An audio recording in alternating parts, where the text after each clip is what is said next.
మాతో మాట్లాడండి ప్రభు. వాక్యమే మమ్మలను సంధించునుగా, సరిదిద్దునుగాక, చక్కపరుచునుగాక, ఆ గొప్ప మహిమకు సిద్ధపరచునుగాక. ఆ గొప్ప ఎత్తబడిన మమ్మలను వాక్యంలో సంపూర్ణముగా రెడీ చేయునుగాక. ఆశను సిరువు చాటుకు తీసుకెళ్ళండి. ఆయన కనబడకుండా మీరే మాకు కనబడునుగా, మీరే మాకు ప్రత్యక్షమగునుగా. ఓ 63లో మీరు దిగొచ్చిన దేవుడు నాయన. ఇప్పుడు వధువును ప్రభు సిద్ధపరిచే దేవుడు నాయన. ఓ అక్కుపత్రము దాల్చిన దేవుడు నాయన.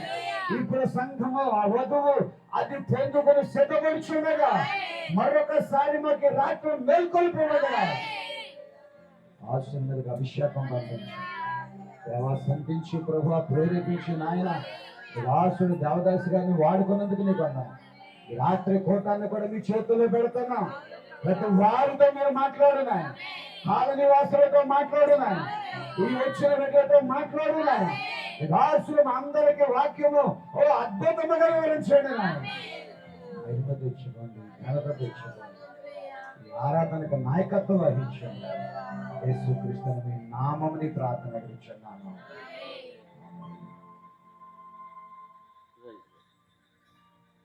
ఈ సందర్భంలో ఈ సమయంలో దైవజనుడు సందీప్ పాస్టర్ గారికి మనందరికీ దైవ వర్తమానము దేవుడే ఖచ్చితంగా ఆయన నోటి ద్వారా మాట్లాడి మనల్ని బలపరుస్తారు, స్థిరపరుస్తారు, ఆ నిత్యత్వానికి సిద్ధపరుస్తారు. మీరందరూ మనసు పెట్టండి, ప్రార్థన పూర్వకంగా వాక్యాన్ని వినండి, జాగ్రత్తగా వెంబడించండి. వేరే ఆలోచనలు మనసులోనికి రానివ్వకండి. ఇళ్లను విడిచిపెట్టి వచ్చారు, అక్కడ ఏదైనా అవుతుందని అనుకోకండి. సమస్తాన్ని మరిచి ఇద్దరు ముగ్గురు ఉన్న చోట మనందరి మధ్య దేవుడు ఉన్నాడు, మనతో మాట్లాడబోతున్నాడు. ఆ సర్వశక్తిని యొక్క కృప, ఆయన ప్రసన్నత మనందరూ ఈ రాత్రి పొందుతాం. నిజంగా అద్భుతాలు చేసే దేవుడు ఉన్నాడు. ఖచ్చితంగా మరి సాయంకాల సమయంలో చాలా డిస్టర్బ్ అయింది, అయినా మనం మరి ధైర్యం చేసి ఈ రాత్రి ఈ కూటాన్ని మనం ఏర్పాటు చేసుకుని ఉన్నాం.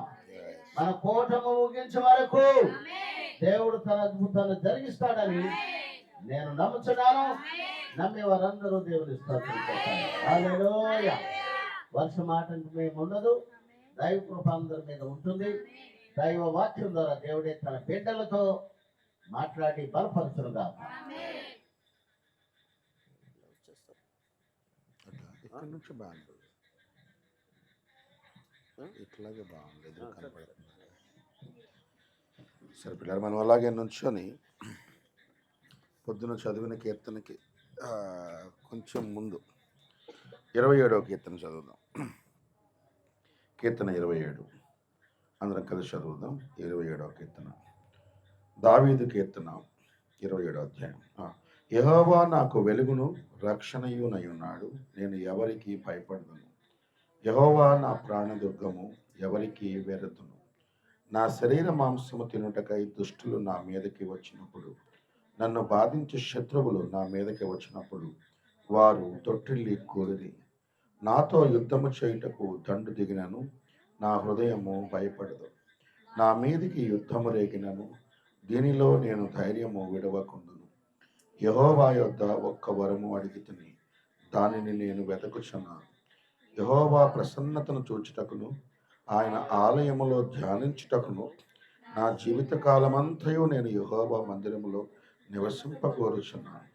ఆపత్కాలమున ఆయన తన పర్ణశాలలో నన్ను దాచును, తన గుడారపు మాటున నన్ను దాచును. ఆశ్రయదుర్గం మీద ఆయన నన్ను ఎక్కించును. ఇప్పుడు నన్ను చుట్టుకొని ఉన్న నా శత్రువుల కంటే ఎత్తుగా నా తల ఎత్తబడను. ఆయన గుడారములో నేను ఉత్సాహధ్వని చేయుచు బలులర్పించెదను. నేను పాడెదను, యెహోవాను గూర్చి స్తుతిగానము చేసేదను. యెహోవా, నేను కంఠధ్వని ఎత్తి నిన్ను ప్రార్థించినప్పుడు నా మనవి ఆలకింపు. కరుణతో నాకు ఉత్తరమిమ్ము. నిన్నిది నీవు ఎత్తుకోడని నీవు సెలవివ్వగా, యెహోవా నీ సన్నిధిని నేను వెతకదనని నా హృదయము మీతో అని. ఆమె ప్రార్థన చేద్దాం.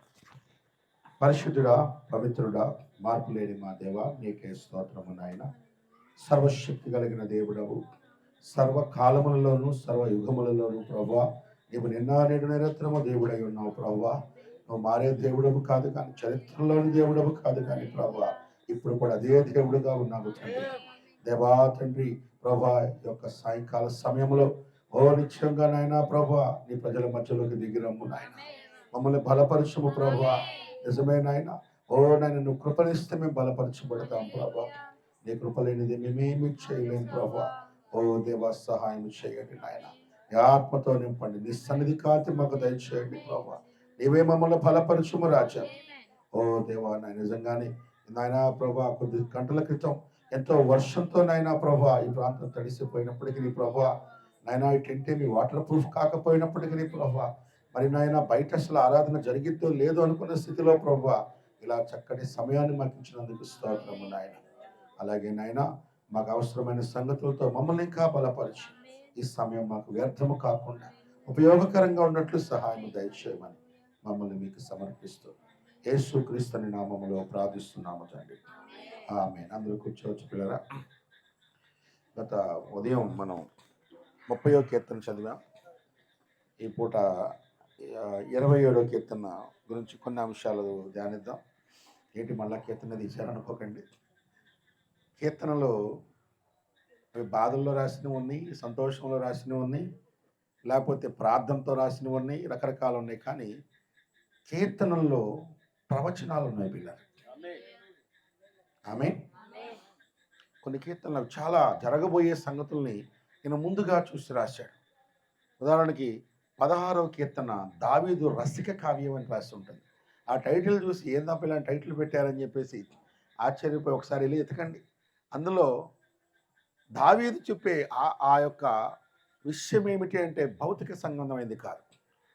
దావీదు దేవుని ఆత్మతో ఒకటైపోయి క్రీస్తుతో పాటు ఏకత్వంలోకి వెళ్ళిపోయి పిల్లారా, ఆయన పాతాళంలోకి వెళ్ళి ఆయన మళ్ళీ పైకి రావటానికి గురించి మాట్లాడతాడు. నీవు నా ఆత్మను పాతాళంలో విడిచిపెట్టలేదు, నీ పరిశుద్ధుని నీవు కుళ్ళు పట్టనివ్వలేదు. నువ్వు యేసుక్రీస్తుని కుళ్ళు పట్టలేదని చెప్పట్లా, రాబోయే మెస్సియాను కుళ్ళు పట్టనివ్వట్లేదని చెప్పట్లా. క్రీస్తును చూసి మాట్లాడటం. ఈయన యేసుక్రీస్తుతో ఒకటయ్యి అది అనుభూతి చెందుతున్నాడు పిల్లలు. అంటే ఆ జరగబోయే ఆ పునరుద్ధానాన్ని ముందే చూశాడు ఆయన. అలాగే 24వ కీర్తన కూడా చూడండి. అక్కడ ఎత్తబడేటప్పుడు యేసు ప్రభువుతో పాటు తిరిగి లేచిన వాళ్ళందరూ పైకి వెళ్తున్నప్పుడు ఆ జరగబోయే గొప్ప ఆనందాన్ని చూసి రాశాడు ఆయన. పురాతనమైన తలుపులారా, ఇప్పుడు దాకా మీ దగ్గరికి ఎవడు రాలేదు, ఒకసారి తలుపులు ఎత్తుకోండి అని వీళ్ళు పాడుతున్నారంట. అరే, ఈ దారిలో ఎవడు రాలేదే, ఎవరబ్బా వస్తుంది?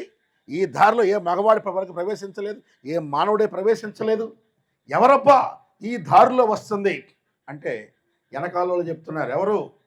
సైన్యములకు అధిపతి అయిన యెహోవా, ఈయన ఇదిగో మరణాన్ని గెలిచి వస్తున్నాడు అని. పరలోకంలో దూతలు ఆశ్చర్యపడ్డ, మరణాన్ని ఇప్పటి వరకు ఎవరు గెలవలేదు, ఎవరా మరణాన్ని గెలిచిందని పరలోకంలో దూతలు సంతోషంగా ఎదుర్కోవడానికి వస్తున్నాయి అంటారు. ఈ దూతలేమో పరలోకం తలుపు తెరవండి, మా అయ్యగారు వస్తున్నారు. ఎవరైనా అంటే సైన్యములకు అధిపతి అయిన యెహోవాయే. అంటే యేసు ప్రభు యెహోవా వేరు కాదు పిల్లరా. చాలామంది పాప ఇప్పుడు కూడా యెహోవా వేరు, యేసు ప్రభు వేరు, లేకపోతే దేవుడు ఒక్కడికంటే ఎక్కువ అనుకుంటారు. దేవుడు ఒక్కడే, ఇద్దరు లేరు, ముగ్గురు లేరు. మన కష్టం వస్తే కూడా పైనున్నవాడు చూస్తాడు, భగవంతుడు చూస్తాడు, ఆయన చూసుకుంటాడు అని ఆయన అంటాను తప్ప వారు అని ఎప్పుడు అను. దేవుడు ఒక్కడే, మనస్సాక్షికి తెలుసు. ఆ దేవుడు ఒక్కడని తెలుసుకోవటం గొప్ప విషయం కాదు, కానీ ఆ ఒక్క దేవుడు ఎవరో తెలుసుకోవడం గొప్ప విషయం.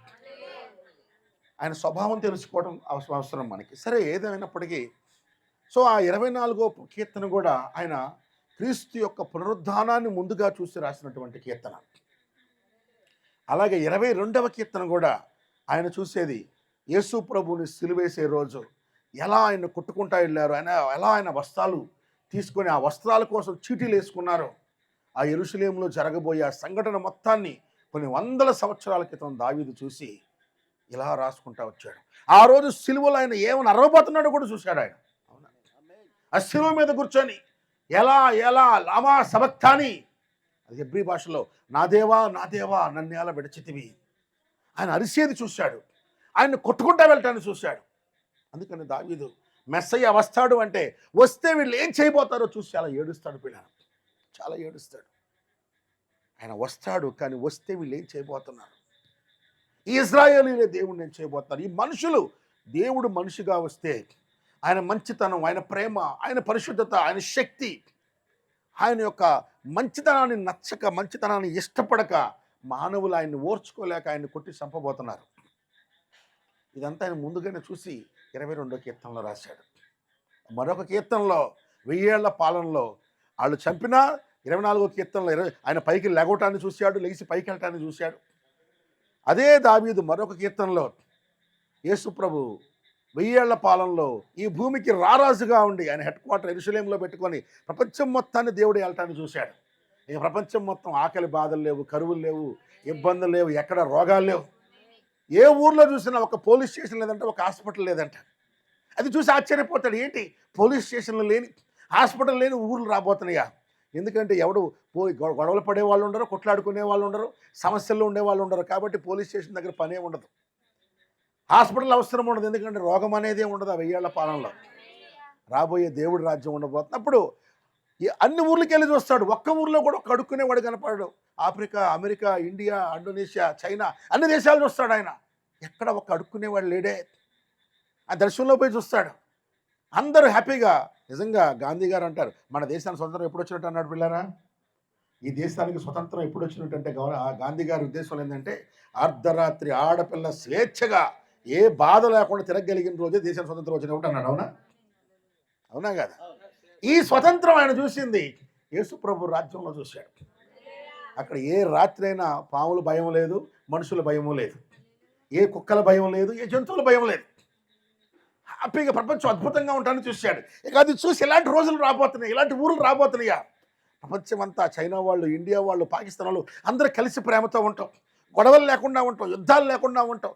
యుద్ధం ఎవరు నేర్చుకోవట్లేదంట, అన్ని ఆర్మీలు బంద్. ఆర్మీ అనగానే క్లోజ్ అనే బోర్డు ఉంటుందంట. ఎందుకు అంటే యుద్ధం చేసేవాడు లేడు, నిన్ను బాధ పెట్టేవాడే లేడు. అలాంటి రోజులు చూసి ఇక ఆనందం తట్టుకోలేక ఒక దివ్యమైన సంగతితో నా హృదయం ఉప్పొంగుతుంది. నేను రాజును, ప్రభువును, మహిమ కలిగిన రాజును చూశాను. హల్లెలూయా! అసలు ఆయన రాజుగా వస్తే అసలు ఫ్రీ పథకాలు ఏంది? ఇప్పుడేంటి గవర్నమెంట్ ఫ్రీగా రేషన్ బియ్యం ఇస్తుంది. అసలు అప్పుడు ఆకలే ఉండదంట పిల్లరా. ప్రతి వాడు సొంత ఇంట్లో హ్యాపీగా ఉంటాడంట, వాడి తోటలో హ్యాపీగా ఉంటాడంట, తోటలకు పురుగులు పట్టమంట, అలాగే అకాలంగా మృతి చెందే పిల్లలు ఉంటారంట పిల్లలు. ఒక ఊర్లోకి జనాభా లెక్కలేస్తూ ఉంటారు. అమ్మ మీ వయసు ఎంత అంటే 132 సంవత్సరాలు సార్. నీ వయసు ఎంత? 400 ఏళ్ళు అండి. నీ వయసు ఎంత? 500 ఏళ్ళు. నీ వయసు ఎంత? 1000 ఏళ్ళు. ఈ ఊర్లో పిల్లోడి వయసు ఎంత అంటే 101. అందరికంటే పిల్లోడి వయసు, బాలుడి వయసు 100 ఏళ్ళు అంట పిల్లరా. అప్పుడు మనిషి కోరుకునే నిజమైన వాగ్దానం, పిల్లోడిని ఏమంటారు? మంచి పని చేస్తే నిండు 100 ఏళ్ళు బతుకు అంటారు. అవునా? అది నెరవేరేది అక్కడే పిల్లరా.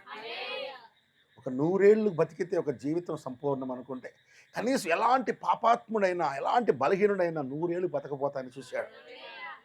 అది చూసి అంటాడు, ఒక దివ్యమైన సంగతితో నా హృదయం ఉప్పొంగుతుంది. అది చూసి రాశాడు ఆయన, నా పాలనే ఉంది ప్రభు, నీ పాలన ఉండబోతుంది నాయన. నువ్వు భూమి మీదకి వస్తే, యాక్చువల్గా యేసు ప్రభు 1000 ఏళ్ల పాలనలో భూమిని ఏలటాన్ని గురించి ఖురాన్లో కూడా రాయబడింది. చాలా అద్భుతంగా రాశారు. ఆయన భూమిని ఏలేటప్పుడు ఎక్కడ ఆహార కొరత ఉండదు, కాయలు అంట రోడ్ల మీద కుప్పలు కుప్పలు పడిపోతాయంట. అలా రాశారు, చాలా డీటెయిల్గా రాశారు, చాలా అద్భుతంగా. ఆయన పాదాలు అన్నాడు, ఆయన ఎప్పుడైతే అడుగుపెట్టి భూమిని ఏలబోతాడో, ఆయన అడుగుపెట్టి ఆ పై నుంచి కిందకు వచ్చి ఆయన అడుగుపెట్టిన మరుక్షణం ముళ్ళ చెట్లన్నీ పోయి చక్కగా విచ్చుకుంటాయంట పిల్లలు. ఇక భూమి మీద ముళ్ళ చెట్టు అనేది ఉండదు. ఆమేన్. భూమి మీద యాక్సిడెంట్లు ఉండవు, ప్రమాదాలు ఉండవు. ఎంత అద్భుతమైన రోజు పిల్లలు. అవునా? ఈరోజు ఈ రోడ్డు మీదకి వెళ్తున్నప్పుడు ఎన్నెన్నో యాక్సిడెంట్లు చూస్తుంటాం. మొన్న రీసెంట్గా పోయిన శనివారమే మా పొన్నూరులోకి యాక్సిడెంట్ జరిగింది. పాపం ఎంత దారుణం అంటే, వాళ్ళు బైబిల్ మిషన్ చర్చికి వెళ్తారు, 2 భార్యాభర్తలు. పొన్నూరు నుంచి బాపట్ల అనే ఊరు, ఆ ఊరికి వెళ్ళి ప్రార్థన చూసుకొని తిరిగి వస్తూ ఉన్నారు పిల్లలు. ఇలా కూడా జరుగుతాయి యాక్సిడెంట్లు అనిపించింది. వాళ్ళు ప్రార్థనకి వెళ్ళి వస్తున్నారు భార్యాభర్తలు. సాయంకాలం 5-6 చీకటి పడిన సమయం ఏం కాదు, 4-5 సమయం, మంచి సమయమే. వాళ్ళు ఉపవాస ప్రార్థనకి వెళ్ళి వస్తున్నారు. మిలిటరీ వ్యాన్లో మిలిటరీ వాడు తాగేసి డ్రైవ్ చేస్తున్నాడు. ఎవరు అడుగుతారు పిల్లలు? పోలీసు తాగితేనే మనం అడగలేము. మిలిటరీ వాళ్ళంటే పోలీసులే ఉడికిపోతారు. మిలిటరీ వెహికల్ పెద్ద లారీ ఉంటుంది కదా, మిలిటరీ లారీ, తాగేసి డ్రైవ్ చేస్తున్నాడు మిలిటరీ ఆయన. ఇలా రోడ్డు మీదకి ఇలా వచ్చి కొడుతుంటే ఇద్దరు పిల్లల్ని ఇలా కొట్టేసాడు, 2 కాళ్ళు ఇరిగిపోయినాయి. ఇద్దరు యవనస్తులు వెళ్తున్నాడు అలాగే. వెనకాల ఇంకొక ఆయన వచ్చాడు, ఆయన్ని కొట్టాడు. ఆయన వెళ్ళి యువతల వైపు వెళ్ళి పడ్డాడు, తల పగిలింది. తర్వాత ఈ భార్యాభర్తలు వస్తున్నారు. ఆ భార్యాభర్తల్ని అట్లా ఇలా ఇట్లా తాగిన మైకుని తెలియట్లా అలా వెళ్ళి కొట్టితే ఆవిడ యొక్క చీర ఆ గాన్లోకి వెళ్ళి వాళ్ళ ఇద్దరిని ఆ గాన్లు మధ్యలో నుంచి ఈడ్చుకుంటా 1/2 కిలోమీటర్ పైన వాహనం తీసుకెళ్ళిన పిల్లలు. ఒంటి మీద ఏమీ లేవు, తలలు చిరిగిపోయినాయి, ఒళ్ళంతా అయిపోయి స్పాట్ చచ్చిపోయారు. వీళ్ళు పలానాని కూడా గుర్తుపట్టలేకుండా జరిగింది. నిజంగా ఏంటి ప్రభా, ఒక లోకంలో పనికిరానోడు తాగాడంటే అనుకోవచ్చు, బాధ్యత లేనివాడు తాగాడంటే అనుకోవచ్చు. ఒక బాధ్యత కలిగి దేశాన్ని రక్షించాల్సినటువంటి ఒక సైన్యంలో ఉన్న వాళ్ళే ఇంత అరాచకాలు చేస్తుంటే పట్టపగలు ఏం చేస్తారు? నిజంగా అవి చూస్తున్నప్పుడు ఏంటి, రెండు వాళ్ళు ఏమీ అనలేని పరిస్థితి.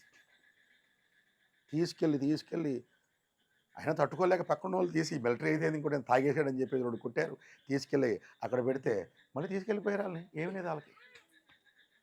నిజంగా ఏమిటి దౌర్జన్యం, ఏమిటి అన్యాయం, ఏమిటిది? అక్కడ ఉన్న కొంతమంది వీళ్ళు దేవుని నమ్ముకొని ప్రార్థనకి వెళ్ళి వస్తున్నారుగా, వీళ్ళకి ఎందుకు ఇలా జరిగింది? వీళ్ళ దేవుడు వీళ్ళని కాపాడలేదా, దేవుడు కాపాడలేడా అని అలా బాధపడుతుంటే అందరు వచ్చి దేవుడు న్యాయవంతుడు అని చెప్పి అంటున్నారు. ఏంటి బ్రదర్, ఏంటి న్యాయవంతుడు అంటున్నారు అంటే, అక్కడున్న బ్రదరు పాపం ఆయన చెప్పాడు నాకు సాక్ష్యం. ఆ ఇద్దరు భార్యాభర్తలు చర్చికి వెళ్తా విశ్వాసుల దగ్గర ఒక్కొక్కరి దగ్గర 25,000 చొప్పున ఒక స్కీమ్ పెట్టి తీసుకొని, ఆ స్కీమ్లో నువ్వు 25,000 కట్టు, నీ ఇంటికి రేషన్ అంతా ఫ్రీగా పంపిస్తాం, నేను వారానికి ఒకసారి చేపల కూర పంపిస్తాం, తర్వాత ఇలా పలానా ఐటమ్స్ పంపిస్తామని ఒక్కొక్కరి దగ్గర స్కీమ్ తీసుకొని విశ్వాసుల దగ్గర 40 లక్షలు వసూలు చేశారంట భార్యాభర్తలు. వాళ్ళతో పాటు 2-3 పాస్టర్లు. నిజంగా చూడండి, వీళ్ళు దేవుని బిడ్డలను మోసం చేసి ఆ పట్టణంలో 40 లక్షలు వసూలు చేసి జనాలు మోసం చేశారు. కానీ ఎలాంటి చావుకు గురయ్యారంటే అసలు బొణుకు పుట్టించే చావు. దేవుడు ఏది చేసినా కరెక్ట్గానే చేస్తారు పిల్లలు. దేవుడు ఎప్పుడు ఎవరికి అన్యాయం ఉండడు. కానీ ఏదైనా ఒక మనిషి ఎందుకు మోసం చేయాలి, ఒక మనిషి ఎందుకు మోసపోవాలి, ఒక మనిషి ఎందుకు తోటివాడిని చంపాలి? ఈ చావులు ఎప్పుడు ఆగుతాయి? ఈ మరణాలు ఎప్పుడు ఆగుతాయి? ఈ అత్యాచారాలు ఎప్పుడు ఆగుతాయి? చిన్న చిన్న పిల్లల మీద, పెద్దవాళ్ళ మీద, ముసలి వాళ్ళ మీద, గర్భిణీతో ఉన్న స్త్రీల మీద కూడా అత్యాచారాలు చేస్తూ ఉన్నారే. ఇవన్నీ ఎప్పుడు ఆగుతాయి? చూసుకున్నాడు. ఇవన్నీ దేవుడు వచ్చి రాజ్యాన్ని వెళ్తున్నప్పుడు అసలు భూమి మీద పాపపు కోరికే ఉండదు ఇంకెవరికి. ఎవరి లోపల చెడు తలంపు ఉండదు, మోసం ఉండదు, అన్యాయం ఉండదు. మనుషుల్లో కులాలు ఉండవు, జాతులు ఉండవు, ఇన్ని రకాల గొడవలు ఉండవు, సమస్యలు ఉండవు, యుద్ధాలు ఉండవు. అద్భుతమైన రాజ్యాన్ని ఆయన చూసి దాన్ని రాశాడు. ఆమేన్, హల్లెలూయా. ఇలా అనేకమైన సంగతుల్ని ఆయన భవిష్యత్తులో జరగబోయే సంగతులను చూసి కొన్ని కీర్తనలు రాశాడు. అలాంటి వాటిల్లో ఒకటే మనం చదివిన 27వ కీర్తన కూడా. ఈ కీర్తన కూడా ఆయన జరగబోయే ఒక దాన్ని చూసి ఈ కీర్తన రాశాడు. ఆత్మ రాసింది తెలియాలి అంటే ఆ ఆత్మ వచ్చి బయలుపరిస్తేనే అర్థమవుతుంది. అవునా? మరి ఈ కాలపు ప్రవక్త ఆయన దేవుని ఆత్మ ద్వారా ఈ సంగతులను చూసి ఇది ఎవరు రాశారు, ఎందుకు రాశారు అనేది చెప్పుకుంటా ఎత్తబాటు గురించి మాట్లాడుతూ, ఎత్తబాటు అనే వర్తమానాన్ని మీరు చదివితే, ఆ పుస్తకాన్ని చదివితే, ఆ పుస్తకంలో ఇదే కీర్తన చదివి the background for the rapture, ఇది ఎత్తబాటుకు ముందు బ్యాక్గ్రౌండ్ కీర్తన అంట పిల్లలు. మీరు బుక్ చదువుకోవచ్చు. The background for rapture. దావీదు సంఘం ఎత్తబడే రోజును కూడా చూశాడు. మానవుడు మరణాన్ని దాటి పైకి వెళ్ళటాన్ని, అదే మొదటిసారి దేవుడు పైకి వెళ్ళటాన్ని చూశాడు. తర్వాత సంఘము కూడా ఎత్తబాటాన్ని చూశాడు చివరి దినాల్లో. ఈ ఎత్తబాటును చూసేటప్పుడు దాన్ని మనం రెండవ రాకడ దేవుడు మళ్ళీ మధ్యాకాశంలోకి వచ్చి మనం తీసుకొని పోతాడని చూస్తూ ఉన్నాం. ఆయన మధ్యాకాశంలోకి సంఘాన్ని తీసుకెళ్లే ముందు పరిస్థితి 27వ కీర్తన అంట పిల్లలు. ఆమె ఇది కూడా ప్రవచనమే. ఎట్లాగైతే దివ్యమైన సంగతితో 1000 ఏళ్ల పాలన గురించిన ప్రవచనము, 22వ కీర్తన సిలువను గురించిన ప్రవచనము, 24 సిలువ తర్వాత 40 రోజుల పునరుద్ధానం తర్వాత పైకి వెళ్ళిపోయేటప్పుడు దాని గురించిన ప్రవచనము, అలాగే ఇది రెండవ రాకడకు ముందు, సంఘం ఎత్తబాటుకు ముందు ప్రజల యొక్క పరిస్థితిని గురించిన ప్రవచనం పిల్లలు. ఆమేన్. సో ఎత్తబాటుకు ముందుండే ప్రవచనం ఇది. ఎత్తబాటుకు ముందున్న పరిస్థితులు, ఎత్తబాటుకు ముందు సమాజం ఎలా ఉంది, సంఘం ఉంది, ప్రజలు ఎలా ఉన్నారు, లోకం ఎలా ఉంది, ఇవన్నీ చూసినప్పుడు దావీదు చూశాడు మొత్తాన్ని, ప్రపంచాన్ని.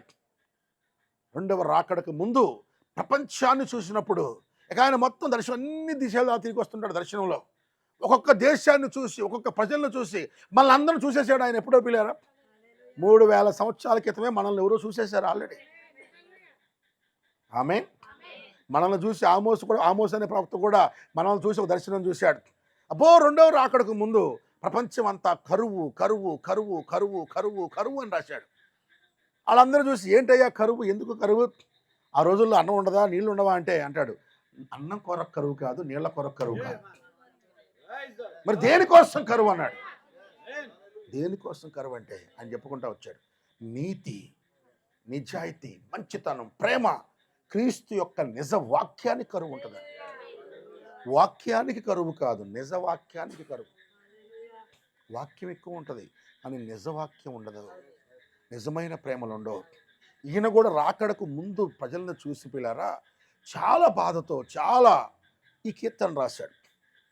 యెహోవా నువ్వు నాకు వెలుగు మరియు రక్షణ అయి ఉన్నావు, లేకపోతే నేను భయపడి ఉండేవాడిని, నేను శోధనలు పడేవాడిని.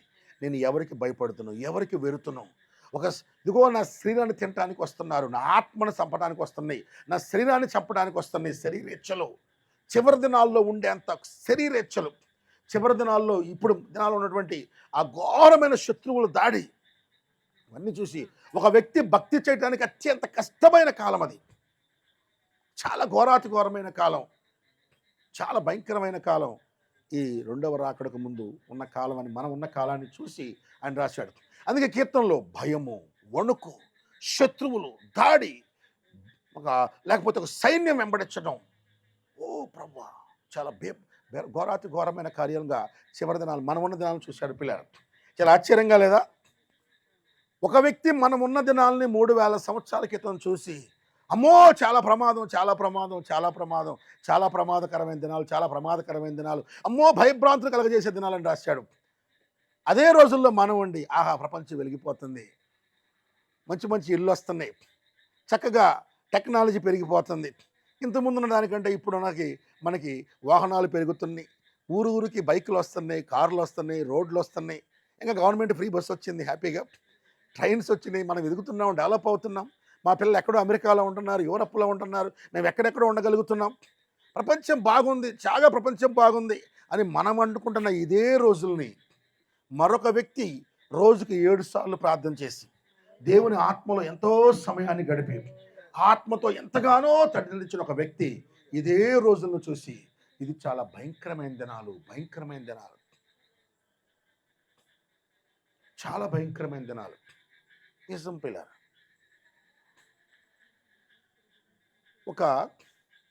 నేను బొంబాయిలో ఉన్నప్పుడు ఆ పంప్ హౌస్ అనే ఏరియాలో ఆ డ్రైనేజ్ గట్టర్లు ఉంటాయి, ఆ గట్టర్ పక్కన ఇల్లు కనిపిస్తూ ఉంటాయి. అక్కడ ఉన్న కొంతమంది ఒక ఆయనతో మాట్లాడుతుంటే ఆ డ్రైనేజ్ పక్కన చెత్త మురికి పెద్ద కాలం అన్నమాట.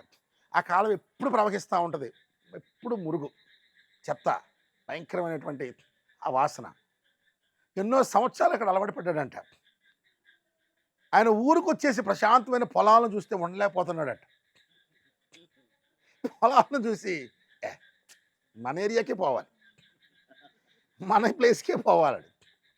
అంటే చెత్త ఎంత అలవాటు అయిపోయిందంటే పిల్లరా, చెత్తని ఆ దుర్గంధాన్ని అలవాటైన వ్యక్తి సుగంధాన్ని ఇష్టపడలేకపోతున్నాడు. అందుకే ఈ దినాలను చూసినటువంటి అపోస్తులైన పౌలు కూడా అంత్య దినములలో అపాయకరమైన దినాలు వస్తున్నాయి.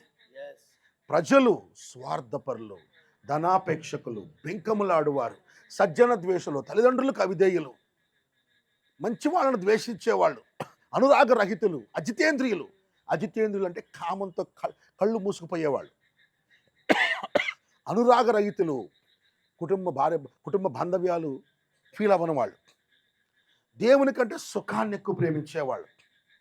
చివరి దినాల్లో మొత్తం మనుషుల్లో ఆటోమేటిక్గా స్వార్థం పెరిగిపోతుంది. ప్రతి పని స్వార్థంతోనే.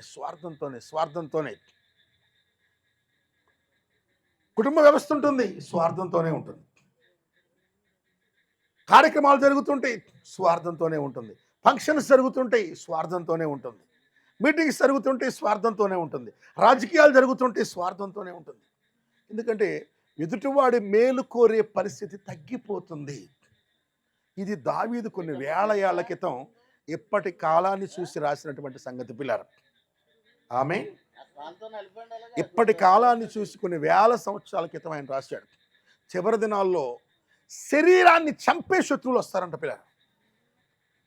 నా శరీర మాంసము తినుటకు శత్రువులు వచ్చారు.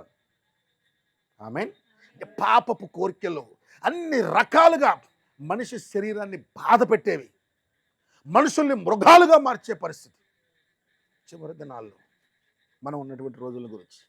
ఆమేన్, హల్లెలూయా.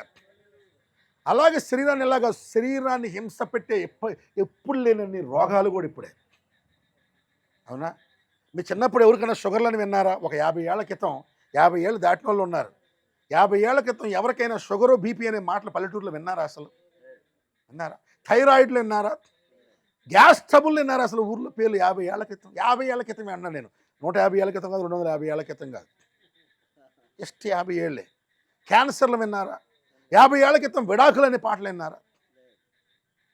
50 ఏళ్ల క్రితం ఆడపిల్లని తీసుకెళ్ళి అమ్మ నాన్న ఎవ్వరు లేకుండా తెలియని ఊర్లో ఒక చోట పెట్టి రాగలిగే పరిస్థితి ఉందా? పిల్లల్ని దగ్గర పెట్టుకునేవాళ్ళు. కుటుంబాల్లో ఒకవేళ భార్యాభర్తలు గొడవ అయ్యి కూతురు ఇంటికి వస్తే కూడా అర్ధరాత్రిని తీసుకుని అక్కడ వదిలిపెట్టేసి వచ్చేవాళ్ళు, నీ భర్తను వదిలిపెట్టి రావద్దని. ఇప్పుడు పెళ్ళైన 1-2 రోజులకే చాలా సులువుగా అని నాకు నచ్చలేదు నాన్న అంటే, నువ్వు వచ్చేయమ్మా, నన్ను కొడుతున్నానంటే వచ్చేయి తల్లి, వచ్చేయి. చిన్న దెబ్బను కూడా సహించలేని పరిస్థితి, చిన్న బాధను కూడా సహించలేని పరిస్థితి. అమెరికాలో అయితే ఇంకా స్వేచ్ఛ పిల్లారా. లాస్ ఏంజల్స్ అనే పట్టణం ఉంది. ఆ పట్టణంలో తల్లిదండ్రులు కూడా పిల్లల్ని కొట్టకూడదు. లాస్ ఏంజల్స్ అనే టౌన్ కాదు, యాక్చువల్గా రాష్ట్రానికే నియమం. అమెరికా ప్రపంచానికి నాశనం వైపు తీసుకెళ్తున్న దానిలో ముందున్నది అదే. అమెరికా స్వతంత్రానికి హక్కు అంటారు. అమెరికాలో నీ కొడుకును కూడా నువ్వు కొట్టకూడదు. ఆ రోనీ అన్నాడు. ఆయన వాళ్ళ నాన్నకి డాడీ కోపం వచ్చింది, రోనీ అన్నాడు. 2వ రోజు వెళ్ళిపోయి ఒక దెబ్బేశాడు. ఆ పిల్లోడు వెళ్ళి పోలీస్ స్టేషన్కి వెళ్ళి, మై డాడ్ హాస్ బీటెన్ మీ, మా నాన్న నన్ను కొట్టాడు అంటే, వాళ్ళ నాన్నని తీసుకెళ్ళి 2 రోజులు జైల్లో పెట్టి పంపిస్తారట. నీ కొడుకును కొడతావా అని. కొట్టింది నా కొడుకునేగా, నీ కొడుకుని కాదుగా అంటే, నీ కొడుకును కూడా కొట్టే అధికారం నీకు లేదని అమెరికా చట్టం పెట్టింది. ఇంకా దారుణంగా ఏంటంటే, వాడికి 13 సంవత్సరాలు దాటిన తర్వాత ఒకవేళ వాడికి అబ్బాయికి నచ్చల, ఈయన గురించి చెప్పట్లేదు, అక్కడ ఉన్న ఎవరికైనా వాళ్ళు అన్నాను, నేను అమ్మాయిగా మారిపోవాలనుకున్నాను అనుకో, వాడిని ఎవరో నో అనకూడదట. నో అనకూడదు. నీకు ఎలోన్ మస్క్ అని ఒక అతను ప్రపంచంలోని ధనవంతుడు. ఎలోన్ మస్క్ కొడుకు 15 ఏళ్ల వయసులో నాకు అబ్బాయిగా ఉంటాను నచ్చలేదు, నేను అమ్మాయిగా మారుతానన్నాడు. వెళ్ళాడు, లింగ భేదాన్ని మార్చుకున్నాడు. ఫ్రీగా చేసింది గవర్నమెంట్.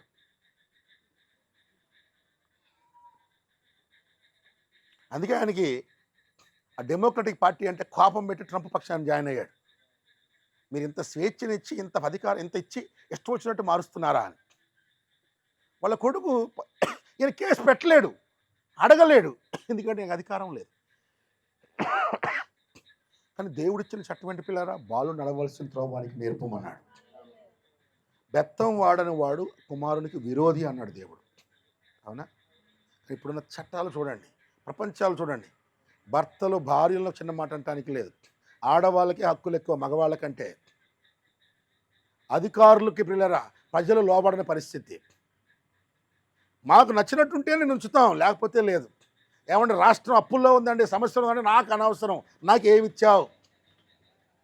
మీటింగ్లకు వెళ్ళాలంటే కూడా డబ్బులు ఇచ్చి బిర్యానీ ప్యాకెట్లు ఇస్తే మీటింగ్లకు వెళ్తున్న రోజులు. ఇదే ఇండియాలో ఒక 50-60 ఏళ్ల క్రితం ఒక నాయకుడి కోసం వెతుక్కుంటా వెళ్ళారు. నా చిన్నప్పుడు చెప్తారు, గాంధీ గారు వస్తున్నారంటే నడుచుకుంటూ వెళ్ళారంట పిల్లలు. రోడ్లు. క్రైస్తవ సేవకులు కూడా కొన్ని చోట్ల మీటింగులు జరుగుతుంటే అలా తెలుసుకొని నడుచుకునే సందర్భాలు ఉన్నాయంట. కొన్ని 60 కిలోమీటర్లు 80 కిలోమీటర్లు నడుచుకుంటా. చివరి దినాల్లో ప్రతిదీ కమర్షియల్.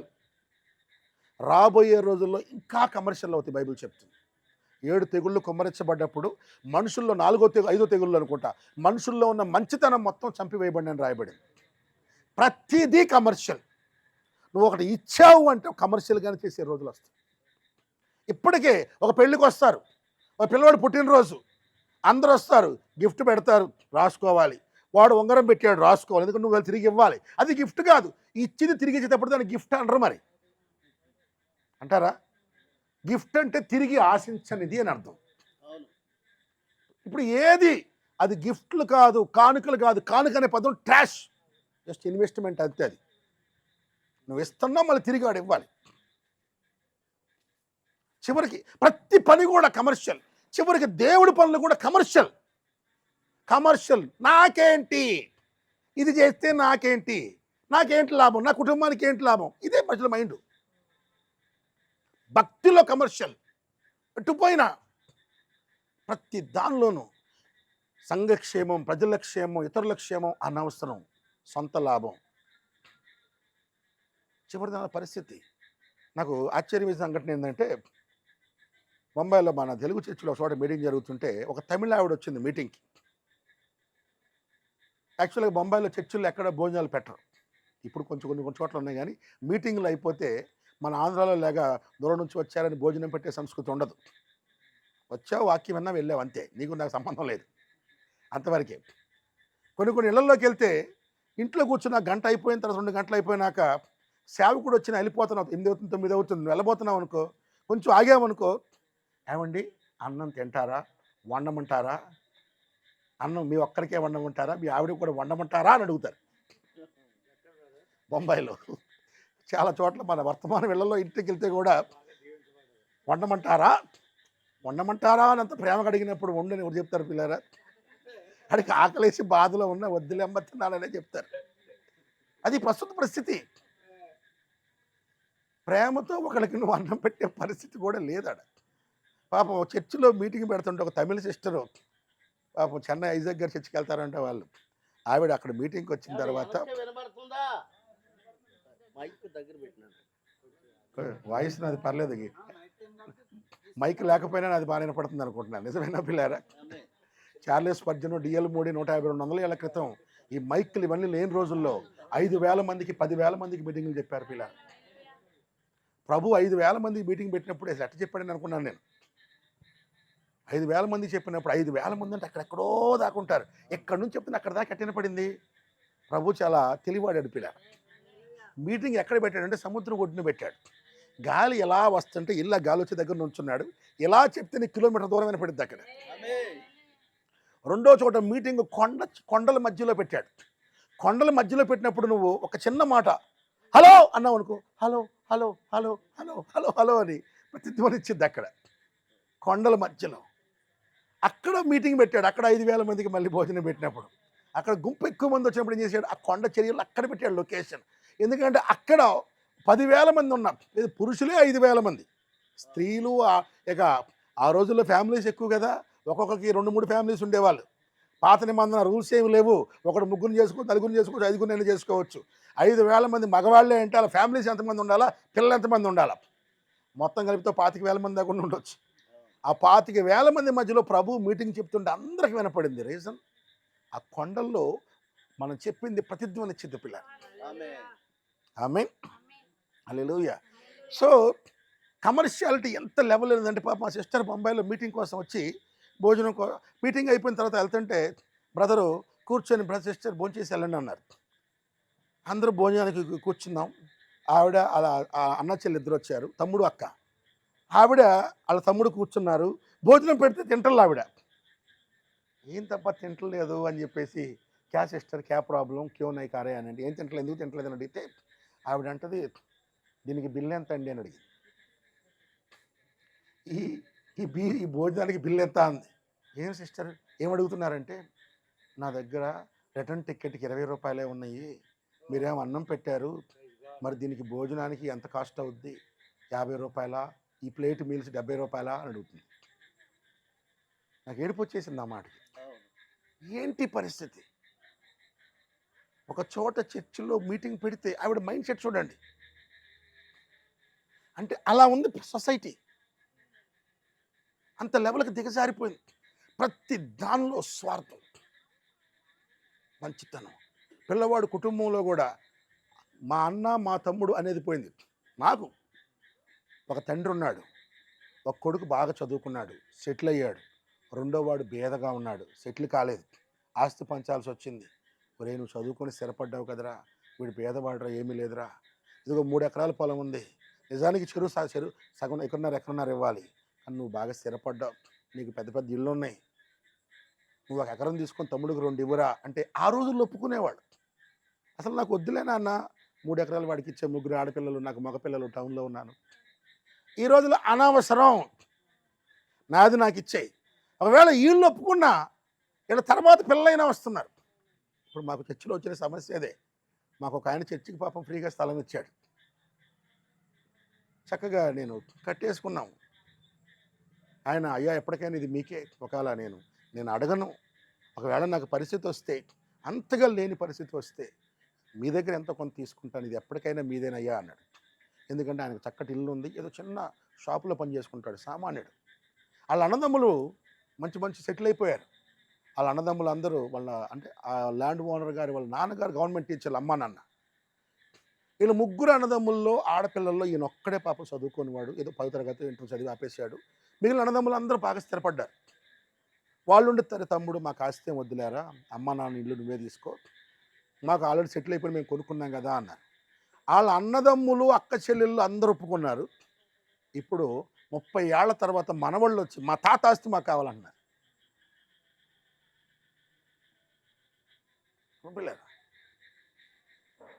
ప్రజలలో మంచితనం చచ్చిపోతుంది, చివరి దినాల్లో నీతి చచ్చిపోతుంది, నిజాయితీ చచ్చిపోతున్న రోజులు. ఒక కంపెనీ ప్రొడక్ట్ కొనాలంటే నువ్వు కొనలేవు. ఎన్నో వస్తువులు కొని మోసపోయినటువంటి సందర్భాలు. ఏ బిజినెస్ నమ్మలేవు, ఏ వ్యాపారాన్ని నమ్మలేవు, ఏ వ్యక్తుల్ని నమ్మలేవు. అంత ఘోరంగా ప్రపంచం అవుతుంది. పెళ్లి చేసుకునే వ్యక్తులు భార్యాభర్తలు కూడా ఒకరినొకరు నమ్మలేని పరిస్థితి. వ్యాపారంలో ఇంకొకరిని నమ్మి పెట్టి మోసపోయిన ఘటనలు బోల్డ్, అందువల్ల నమ్మలేకపోతా ఉన్నారు. ప్రపంచంలో నమ్మకత్వం, నిజాయితీ, మంచితనం, ప్రేమ, మంచి మంచి లక్షణాలు ఏమైతే ఉంటాయో అన్నీ, ఈవెన్ సంఘాల్లో కూడా అన్నీ పోతాయి. ఒకప్పుడు దేవుని కోసం త్యాగం చేసిన వాడిని గొప్పగా చూసేవాళ్ళు ప్రజలు.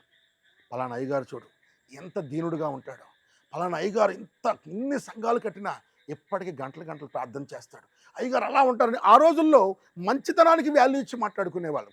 ఈ రోజుల్లో పలానా పాస్టర్ గారు వస్తుంటే 2 కార్లు వస్తాయి, 3 కార్లు వస్తాయి, పాస్టర్ గారికి ఇంత ఆస్తుంది, పాస్టర్ గారికి ఇంత ఆస్తుంది, పాస్టర్ గారి పిల్లలకి ఇంత ఆస్తుంది, పాస్టర్ గారి ఇంట్లో ఈ ఫెసిలిటీస్ ఉన్నాయి.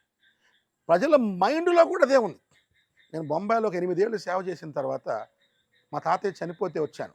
చాలా 6 సంవత్సరాల పాటు మా ఇంటికి కూడా పోలేదు. వస్తే మా బంధువులందరూ కూర్చొని, అరే అబ్బాయి నువ్వు బొంబాయిలో సేవ చేస్తావంటగా, ఎంత ఉందరా మన దగ్గర, ఎన్ని ఇల్లు సంపాదించావు? బొంబాయిలో మా వాడు 2 ఇల్లు కట్టుంటాడు ఈ పాటికి. బొంబాయిలో సంఘం అంటే మాటలు కాదుగా. అబ్బో ఎరా బ్యాంక్ బ్యాలెన్స్ ఎంత ఉంది? మా వాడు బాగా సంపాదించాడండి. నేను చెప్పకముందు చెప్పేస్తున్నారు ఇక. మా వాడు బొంబాయిలో సేవ చేస్తున్నాడు. చెప్పాను, నేను బొంబాయిలో 10 ఏళ్ళు చేసినా నా పేరుతో రూపాయి ఆస్తి లేదు, నేను ఏమి సంపాదించాల, ఏదైనా వచ్చినా నేను సచ్చికే ఇచ్చాను. అవును, నేను బొంబాయి నుంచి ఆంధ్ర వచ్చినప్పుడు కూడా మా బాబాయ్ ఒక ఆయన ఉండేది, అక్కడ ప్రాపర్టీల్లో ఒకటి అమ్మేసి ఇక్కడ కొనుక్కోరా అన్నాడు. అక్కడ అమ్మటానికి ఏమీ లేదు బాబాయ్, ఇక్కడ కొనటానికి కూడా ఏమీ లేదన్నాడు. 10 ఏళ్ళు సేవ చేసి నేను ఎంతమందికి వాక్యం చెప్పి నడిపించి నువ్వేం సంపాదించలేదా అన్నాడు. నాకు బాధేసింది పిల్లరా. అంటే ప్రజల మైండ్ సెట్ కూడా ఎలా ఉందంటే, ఎందులో ఉన్నా ఏం పని చేసినా ఎంత సంపాదించావు, త్యాగానికి విలువ తక్కువ. త్యాగం కూడా దేనికంటే సంపాదించుకోవడానికే. అయ్యగారు పెద్ద ఉద్యోగం వదిలిపెట్టి వచ్చాడు కాబట్టి నీకు ఎక్కువ కానికిచ్చి బాగా డెవలప్ చేయాలి. త్యాగాన్ని కూడా కమర్షియల్గానే వాడుకున్నారు. చివరి దినాల్లో ఉన్న పరిస్థితి పిల్లారా, ప్రతి చోట ఎమోషనల్ సింపతితో మనుషులు డబ్బులు లాగటం, ఎమోషన్తో డబ్బులు లాగటం. నేను ఒకరోజు చాలా కాలం క్రితం ఒక ఆర్టికల్ చదువుతూ ఉన్నాను. ఏంటంటే రాజమండ్రిలో జరిగిన సంఘటన. చాలామంది బిచ్చగాళ్ళు కూర్చున్నారంట, వాళ్ళ ఊరికి డబ్బులు వేయట్లేదంట. అందులో ఒక బిచ్చగాడు అక్కడ కూర్చున్నాడంట, వెనకాల ఒక ఫోటో ఉందంట, పెద్ద రాజా ఫోటో. ఏంటంటే ఈ కుటుంబం ఒకప్పుడు రాజుల్లాగా బతికారు, ఇప్పుడు ఎట్టున్నారు అని. అందరూ వచ్చి ఆయనకి 100 రూపాయలు 500 రూపాయలు వేస్తున్నారంట. ఈ మామూలు కూర వేయట్లేదంట. అది చదివి నేను ఆశ్చర్యపోయాను. ఇదే కదా చాలా సేవకులు వాడుతున్న బెగ్గింగ్ టెక్నిక్. ప్రభు కోసం ఇంత త్యాగం చేశాం, ప్రభు కోసం ఎంత ఉన్నాం. అపోస్తల కార్యాల్లో కానీ బైబిల్లో కానీ వాళ్ళు ఏ రోజైనా మేమింత చేశామని ప్రజల్ని డబ్బు కోసం వాడుకున్న సందర్భాలు ఉన్నాయి పిల్లారా. పిల్లారా, ఆయనకి మనం ఏమి ఇచ్చినా సరిపోదండి. నీకోసం ప్రాణాన్ని ఇచ్చిన దేవుడు, నీకోసం తన సింహాసనాన్ని ఇస్తున్న దేవుడు. మనం ఏం చేసినా అవుట్ ఆఫ్ థ్యాంక్స్. అందుకే ఎబ్రీ పత్రిక 11:12 చివరిలో చెప్తాడు, since we receive a kingdom which cannot be moved we will do an acceptable service to God అంటాడు. ఒక నిలువరము లేని గొప్ప రాజ్యాన్ని దేవుడు నీకు ఇచ్చాడు, మహిమగల రాజ్యాన్ని ఇచ్చాడు, తన సింహాసనాన్ని ఇచ్చాడు. అందుకోసం దేవునికి ప్రీతికరమైన సేవ చేద్దాం. నువ్వు ఎంత ఇచ్చావు, నీకు నేను ఎన్ని ఇచ్చినా సరిపోదు ప్రభువా.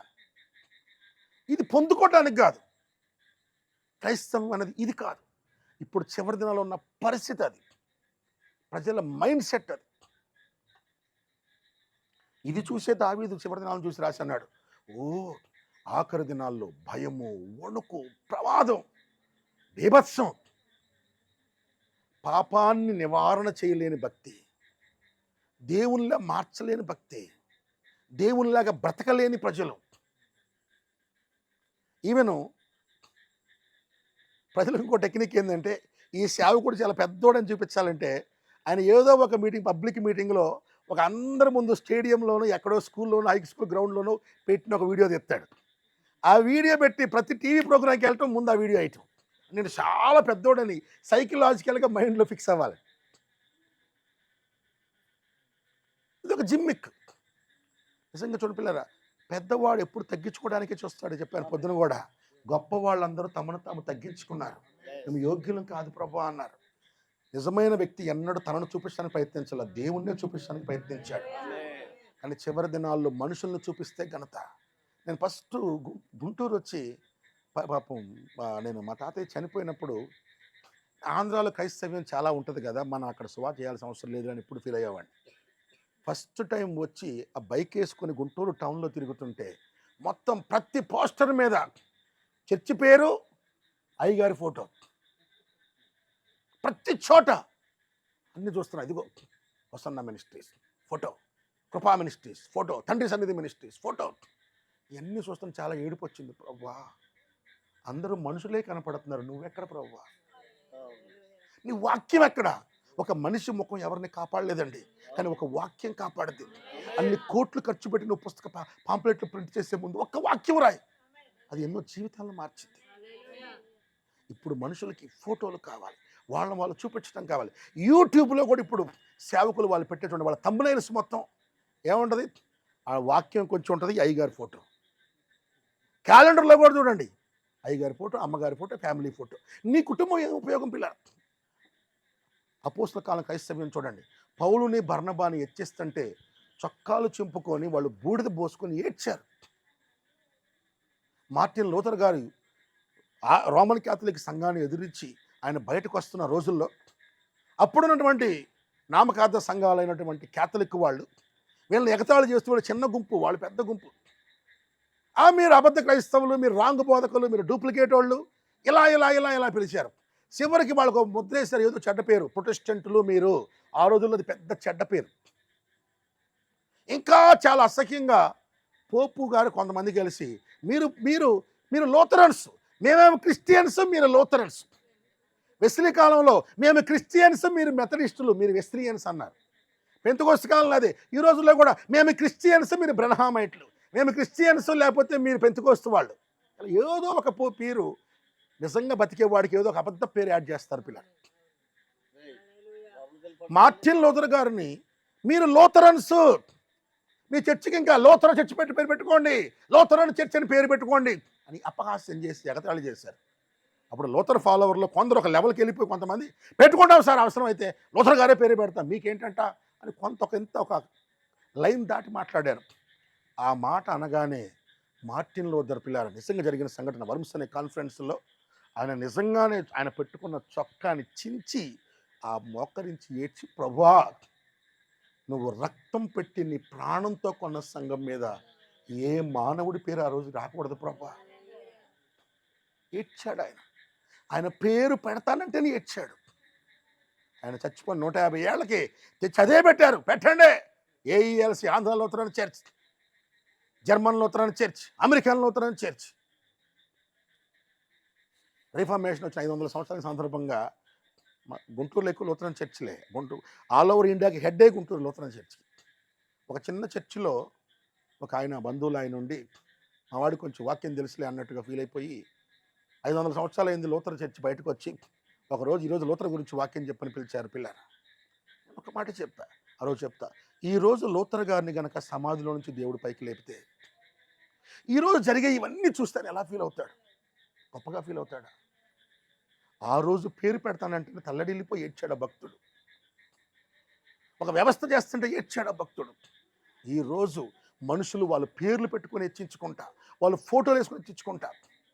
విలియం బ్రనహాం గారు అన్న ఆయన మన దేశానికి వచ్చినప్పుడు చెప్పాను కదా పొద్దున, ఒక్కరోజు 30,000 మంది రక్షించబడ్డారు.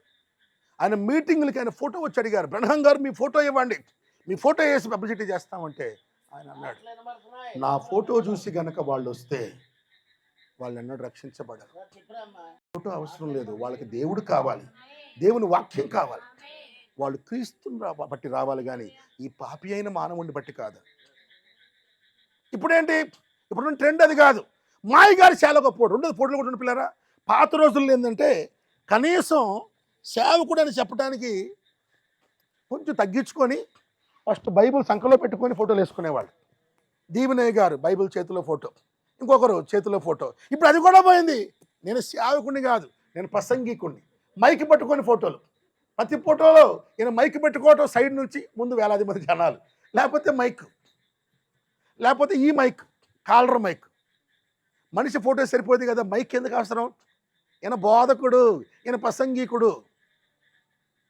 నాకు గుర్తు, ప్రారంభంలో 2012లో బ్రదర్ ఏసన్న గారి మీటింగ్ బొంబాయిలో పెడితే ఆ మీటింగ్ పాంప్లెట్లో వాక్యోపదేశకులు అని ఆయన పేరు వేస్తుంటే ఆయన ఒప్పుకోలే. వాక్యోపదేశకులు పరిశుద్ధాత్మని రాయండి అన్నాడు. మాట్లాడేవాడు దేవుడు, ఏ మానవుడు కాదు. దేవుడు గాడిదను పెట్టుకునైనా మాట్లాడగలడు, ఒక చిన్నవాడిని పెట్టుకొని మాట్లాడగలడు, పెద్దవాడిని పెట్టుకొని మాట్లాడగలడు, అనుభవం ఉన్నవాడిని పెట్టుకొని మాట్లాడగలడు, లేక అనుభవం లేని వాడిని పెట్టుకొని మాట్లాడగలడు. దేవుడు చిత్తాన్ని కనిపెట్టారు. ప్రభువా నువ్వు ఎవరిని వాడుకుందాం అనుకుంటున్నావు, నువ్వు ఏం చేద్దాం అనుకుంటున్నావు? ఈరోజు దేవుడు చిత్తం ఇప్పుడు పక్కన పెట్టేశారు. వాళ్ళు పిలిచిన పిలుపుని పక్కన పెట్టేశారు. ఎక్కువ మందిని తీసుకొచ్చి, ఎక్కువ గుంపు తీసుకొచ్చి, ఎక్కువ దశంభాగాలు తీసుకొని ప్రజల మధ్యలో ఒక కంఫర్ట్ లైఫ్, లగ్జరీ లైఫ్ బతకాలన్నదే ఇప్పుడున్న ట్రెండ్ పిల్లలు. ఒక 100-150 ఏళ్ళ క్రితం హిస్టరీలు చదవండి. జస్ట్ 100 ఏళ్ల క్రితం పరిచయం ఎక్కడో దాకా ఎందుకండి, జస్ట్ ఒక 50 ఏళ్ల క్రితం ఇదే ప్రాంతంలో 1935 సంవత్సరంలో నంద్యాలలో ప్రభుదాస్ అని ఒక ఆయన ఉన్నాడు. ఆయన పేరు చెప్తే ఎవరు తెలిసి ఉండకపోవచ్చు. ప్రభుదాస్ అన్న అని. ఆయన పేరు వైఎస్ వెంకటరమణారెడ్డి, వైఎస్ రాజారెడ్డి సొంత అన్న. ఒక బ్రదర్ అని చర్చోళ్ళు వచ్చి వాక్యం చెప్పి, డినామినేషన్ తప్పు, దేవుడి సంఘం ఎలా ఉండాలంటే, ఆయన 18 ఏళ్ల వయసులో తన ఆస్తి మొత్తం మిగిలిన వాళ్ళకి రాసేసి నాకు ఆస్తి ఏమొద్దని వచ్చాడు పిల్లాడు. దాదాపు 80 సంఘాలు కట్టాడు. సొంత ఇల్లు కట్టుకోలేదు ఆయన. చివరికి అన్నకి ఇల్లు లేకపోతే వైఎస్ రాజశేఖర రెడ్డి గారి అన్నగారు రాజారెడ్డి గారు ఆయన ఇల్లు కట్టించాడు నంద్యాలలో. చనిపోయేటప్పుడు కూడా ఆ ఇల్లు 5 కూతుర్లకు రాసేసాడు. సంఘం చర్చికిచ్చేసాడు. దేవుడి కోసం త్యాగంతో బతికాడు. ఆయన్ని వచ్చి ఎవరైనా ప్రభుదాస్ రెడ్డి గారు అంటే కూడా ఆ రెడ్డి చచ్చిపోయింది ఇప్పుడు 40 ఏళ్ళు అయింది అయ్యా అనేవాడు. కులాన్ని పక్కన పెట్టేశారు, దేవుని కోసం గొప్పకున్నారు. ఇప్పుడు పేర్లు పక్కన అది పెట్టుకోవడం గొప్పగా ఉంది. పలానా రెడ్డి, పలానా చౌదరి, మోజెస్ చౌదరి, లేకపోతే పలానది. ఆనాడు క్రైస్తవ్యం చూడండి, రియాలిటీ. విలియం జార్డన్ అని అమెరికాలో ఒక సేవకుడు ఉన్నాడు. విలియం జార్డన్ ఆయన ఒక వాళ్ళ నాన్నగారు పెద్ద బిజినెస్ మ్యాన్, చాలా ధనవంతుడు. వాళ్ళ వాళ్ళ అమ్మగారు డిఎల్ మూడీ గారి చేతులు రక్షించబడింది. రక్షించబడి తన బిడ్డ, ప్రభువా నా బిడ్డ గొప్ప ధనవంతుడు కాకపోయినా పర్లా, గొప్ప గొప్ప విద్యావేత్త కాకపోయినా పర్లా, నా బిడ్డ రక్షించబడి నీ రాజ్యంలో ఉండాలి ప్రభు అని ప్రార్థించేదట. తన బిడ్డకి బర్త్డే గిఫ్ట్గా వాళ్ళ నాన్న పెద్ద బర్త్డే ఫంక్షన్ చేస్తే అందరూ గిఫ్ట్లు పట్టుకొస్తే ఆవిడ మాత్రం ఆయన రక్షణ కోసం అనేక రోజులు కన్నీరు కార్చి ఏడ్చి బైబిల్ అనేక రోజులు నా బిడ్డ కోసం రక్షించు ప్రభు అని ఏడిస్తే ఆమె కన్నీళ్ళ గ్రంథం మీద పడ్డాయి. ఆ గ్రంథాన్ని తీసుకొచ్చి నా బిడ్డకి ఇచ్చింది. అయ్యా, నీ రక్షణ కోసం నేను కన్నీరు కార్చి నా కన్నీళ్ళతో తడిసిన గ్రంథం ఇది, నీ జీవితం ఎన్నడూ విడిచిపెట్టొద్దు నా గ్రంథాన్ని ఇచ్చింది. వాళ్ళ నాన్నగారు నా కొడుకు పెద్ద బిజినెస్ మ్యాన్ అవ్వాలి, మా ఆవిడిని మార్చేలాగా ఉందనుకొని ఆ రోజుల్లోనే 1800 చిల్లరలోనే ఆయనకి కొన్ని లక్షల రూపాయలు, అంటే మన భాషల్లో లక్షల రూపాయలు అంటే అక్కడ కొన్ని డాలర్లు, కొన్ని వేల డాలర్లతో ఖర్చు పెట్టి పిల్లారా ప్రపంచం మొత్తానికి తిరిగి వచ్చే ఒక ట్రిప్కి బుక్ చేశాడు. అది 8 నెలల ప్రయాణం. ఈజిప్ట్లో 20 రోజులు, ఇండియాలో 1 నెల రోజులు, చైనాలో 1 రోజులు, సౌత్ అమెరికాలో కొన్ని, ఆస్ట్రేలియాలో కొన్ని, ఇలా ప్రపంచం అంతా తిరిగి వచ్చింది. అతడు రక్షించబడిన తర్వాత ఆయన ప్రార్థన చేసుకుంటా పద్దాకలు బిజీగా ప్రార్థన వాక్యం అంటే ఎట్టయితే మా వాడు రేపు సేవకుడు అంటాడో లేకపోతే డబ్బులు సేవకి ఇస్తాడు ఏదో చేస్తాడులే కానీ వీడి పని ఎట్ట కాదు, వీడికి ప్రపంచ జ్ఞానం పెరగాలి, వీడు ఎంత గొప్పవాళ్ళమో తెలియాలని ప్రపంచం మొత్తాన్ని టికెట్ ఇచ్చాడు పిల్లలు, షిప్ టికెట్. అప్పటికి ఇంకా విమానాలు రాలా. ఇస్తే తండ్రి ఏమనుకున్నాడంటే మా వాడు ప్రపంచం అంతా తిరిగి వస్తాడు కాబట్టి వీడి నాలెడ్జ్ పెరిగిద్ది, వీడి బిజినెస్ మీద మైండ్ వస్తుందని. కానీ ప్రపంచంలో అనేక దేశాలు చూసి ఈజిప్ట్లో, చైనాలో, ఇండియాలో ఎంతమందిని చూసి అతను అంటాడు, ప్రభువా నేను అమెరికాలో ఉంటే అందరినీ క్రైస్తవుల్ని చూస్తే అనుకున్నాను, రక్షణ అవసరం లేదేమోనని. ప్రపంచంలో నీ సువార్త తెలియని ఎంతమంది ఉన్నారా తండ్రి, ఇన్ని వేల మంది ఉండగా నేను సుఖ సౌఖ్యాల్లో బతుకుదునా అని ఆ రోజు దేవునికి జీవితాన్ని చేశాడు పిల్లారు. ఆ రోజు ఐగిప్తులో ఆ ముస్లిమ్స్ను చూసి ఈజిప్టులో ఇన్ని లక్షల మంది సువార్త లేక సల్లాడిపోతుంటే నేను ఇంత ధనంతో బతుకుతానా అని ఆ రోజు వాళ్ళ అమ్మ ఇచ్చిన పుస్తకం మీద రాశాడు, నేను చనిపోయే రోజుకి నాకు ఐ హ్యావ్ నో రిజర్వ్స్, నాకంటూ ఏది ఉండకూడదు ప్రభువా, నో రిజర్వ్స్ రాసుకున్నాడు. తర్వాత వెళ్ళిపోయాడు. దేవుడు ఆయన సేవకు పిలిచాడు. కొంతకాలం అయిపోయిన తర్వాత మూడీ గారి దగ్గర ట్రైనింగ్ అయిన తర్వాత ఒకరోజు ఆయనకి సేవ ప్రతిష్ఠ చేయబోతున్నారు. ఇప్పటికీ ఆ పేపర్లో ఉన్నాయి. అమెరికా మెయిన్ న్యూస్లో వచ్చింది అది. The youngest millionaire is rejecting his money and becoming a pastor అని. ఒక యవ్వనస్తుడైన కోటీశ్వరుడు తన ధనాన్ని వదులుకొని సువార్త కోసం వెళ్తున్నాడని అమెరికాలో మెయిన్ మ్యాగజైన్స్ అన్ని హెడ్లైన్స్ రాసినాయి. కొంతమంది ఉన్నారు ఈ భక్తి పాఠం ఉంటుందిలే, సేవలో కష్టాలు చూస్తే మనోడు వదిలేస్తాడు అనుకొని ఎగతాళి చేశారు. ఆ రోజు సేవకుడిగా తీర్మానం చేసుకున్న రోజు అనుకున్నాడు, సేవకుడిగా అవటమే కాదు, ఈజిప్ట్ దేశంలో చైనా దేశంలోని ఉయ్గూర్ అనే ముస్లిమ్స్కి సువార్త చెప్పడం బయలుదేరాడు ఆయన. ఉయ్గూర్ అనే ముస్లిమ్స్ చైనాలో. ఆయన షిప్ ఎక్కి వెళ్తుంటే అందరు ఎగతాళి చేస్తున్నారు. ఆ రోజు ఇంకో మాట రాసుకున్నాడు, నో రిటర్న్. ప్రభువా నేను చనిపోయి నాకు నా శరీరం కూడా, నా మర్త్య దేహం కూడా తిరిగి అమెరికా రాదు, నువ్వు పంపించిన సేవలోని ఆఖరి వరకు బతుకుతాను ప్రభువా. ఇప్పుడున్న ట్రెండ్ అయితే రివర్స్. అమెరికా లాంటి దేశంలో ఉంటే ఎక్కడో చర్చి అక్కడో చర్చి, ఆన్లైన్, హెడ్, దశంభాగాలు, కానుకలు, బిజినెస్, ఇది మైండ్ ఇప్పుడుది. ద సిన్సియారిటీ, సాక్రిఫైస్, వాళ్ళకున్న కమిట్మెంట్ చూడండి, అసలు వాళ్ళ లైఫ్ చూడండి. అప్పుడు ఆయన వయసు ఎంత తెలుసా పిల్లారా? జస్ట్ 25. 25 ఏళ్ల వయసులో చైనాలో తెలియని ప్రాంతంలో ఆ ప్రజలకి రక్షించాలని తల్లడిల్లిపోయి ఆత్మల భారంతో రగిలిపోయి అక్కడికి వెళ్ళాడు. 4 ఏళ్లే బతికాడు పిల్లారా. అక్కడికి వెళ్ళిపోయేటప్పుడు రాసుకున్న బైబిల్ మీద ఏమని, నో రిటర్న్, ఇక నేను తిరిగి రాను, సేవలో అనేక మందికి సువార్త చెప్పి నీకోసం ఆఖరి వరకు బతికి నిలబడటం నా తీర్మానం, కానీ తిరిగి వచ్చేది లేదు ప్రభువా. అక్కడికి వెళ్ళిపోయి 4 ఏళ్ల సేవ చేసిన తర్వాత ఒక రోజు ఒక టీబీ లాంటి రోగం వచ్చి ఆయన చనిపోయాడు పిల్లలు. కానీ ఆయన జీవితం కొన్ని వందల మందిని పురికొల్పింది. ఆయన సాక్షి విని ఒక ఇంత గొప్ప వ్యక్తి ఇలా బ్రతికితే మేము ఇలా బ్రతకాలని 1300 మంది సేవకులు వేశారు పిల్లలు ఒక్కడ మరణం నుంచి. ఆమె చనిపోయే ముందు ఇంకొక మాట రాసుకున్నాడు, నో రిగ్రెట్స్. క్రీస్తు నమ్మినందుకు, ఆయన కోసం సేవ చేసినందుకు, ఈ దేశానికి వచ్చినందుకు, ఇలా నిర్ణయం తీసుకున్నందుకు నా జీవితంలో ఎప్పుడు నేను పశ్చాత్తాపడలేదు. నా ప్రభువుని సేవించడం నాకు చాలా ఆనందం ఉంది. No reserves, no returns, no regrets. ఇది రియల్ క్రిస్టియానిటీ. జాన్ హైడ్ అనే సేవకుడు మన దేశానికి వచ్చి ఇక్కడ ప్రజలను చూసి, ప్రభువా వీళ్ళు విగ్రహారాధనలు ఉన్నారు, పాపములో ఉన్నారు, ఓ ప్రభు రకరకాల జాతి భేదాల్లో ఉన్నారు, మనిషిని మనిషి ద్వేషించుకుంటున్నారు, కులాలుగా చీలిపోయారు, మతాలుగా చీలిపోయారు, ఈ దేశాన్ని మార్చునాయన అని రోజుకి 10 నుంచి 16 గంటల మోకరించి ప్రార్థించారు పిల్లలు. జాన్ హైడెన్ పంజాబ్లో సువార్త కారణం అది. నిజమైన క్రైస్తవం అంటే అది.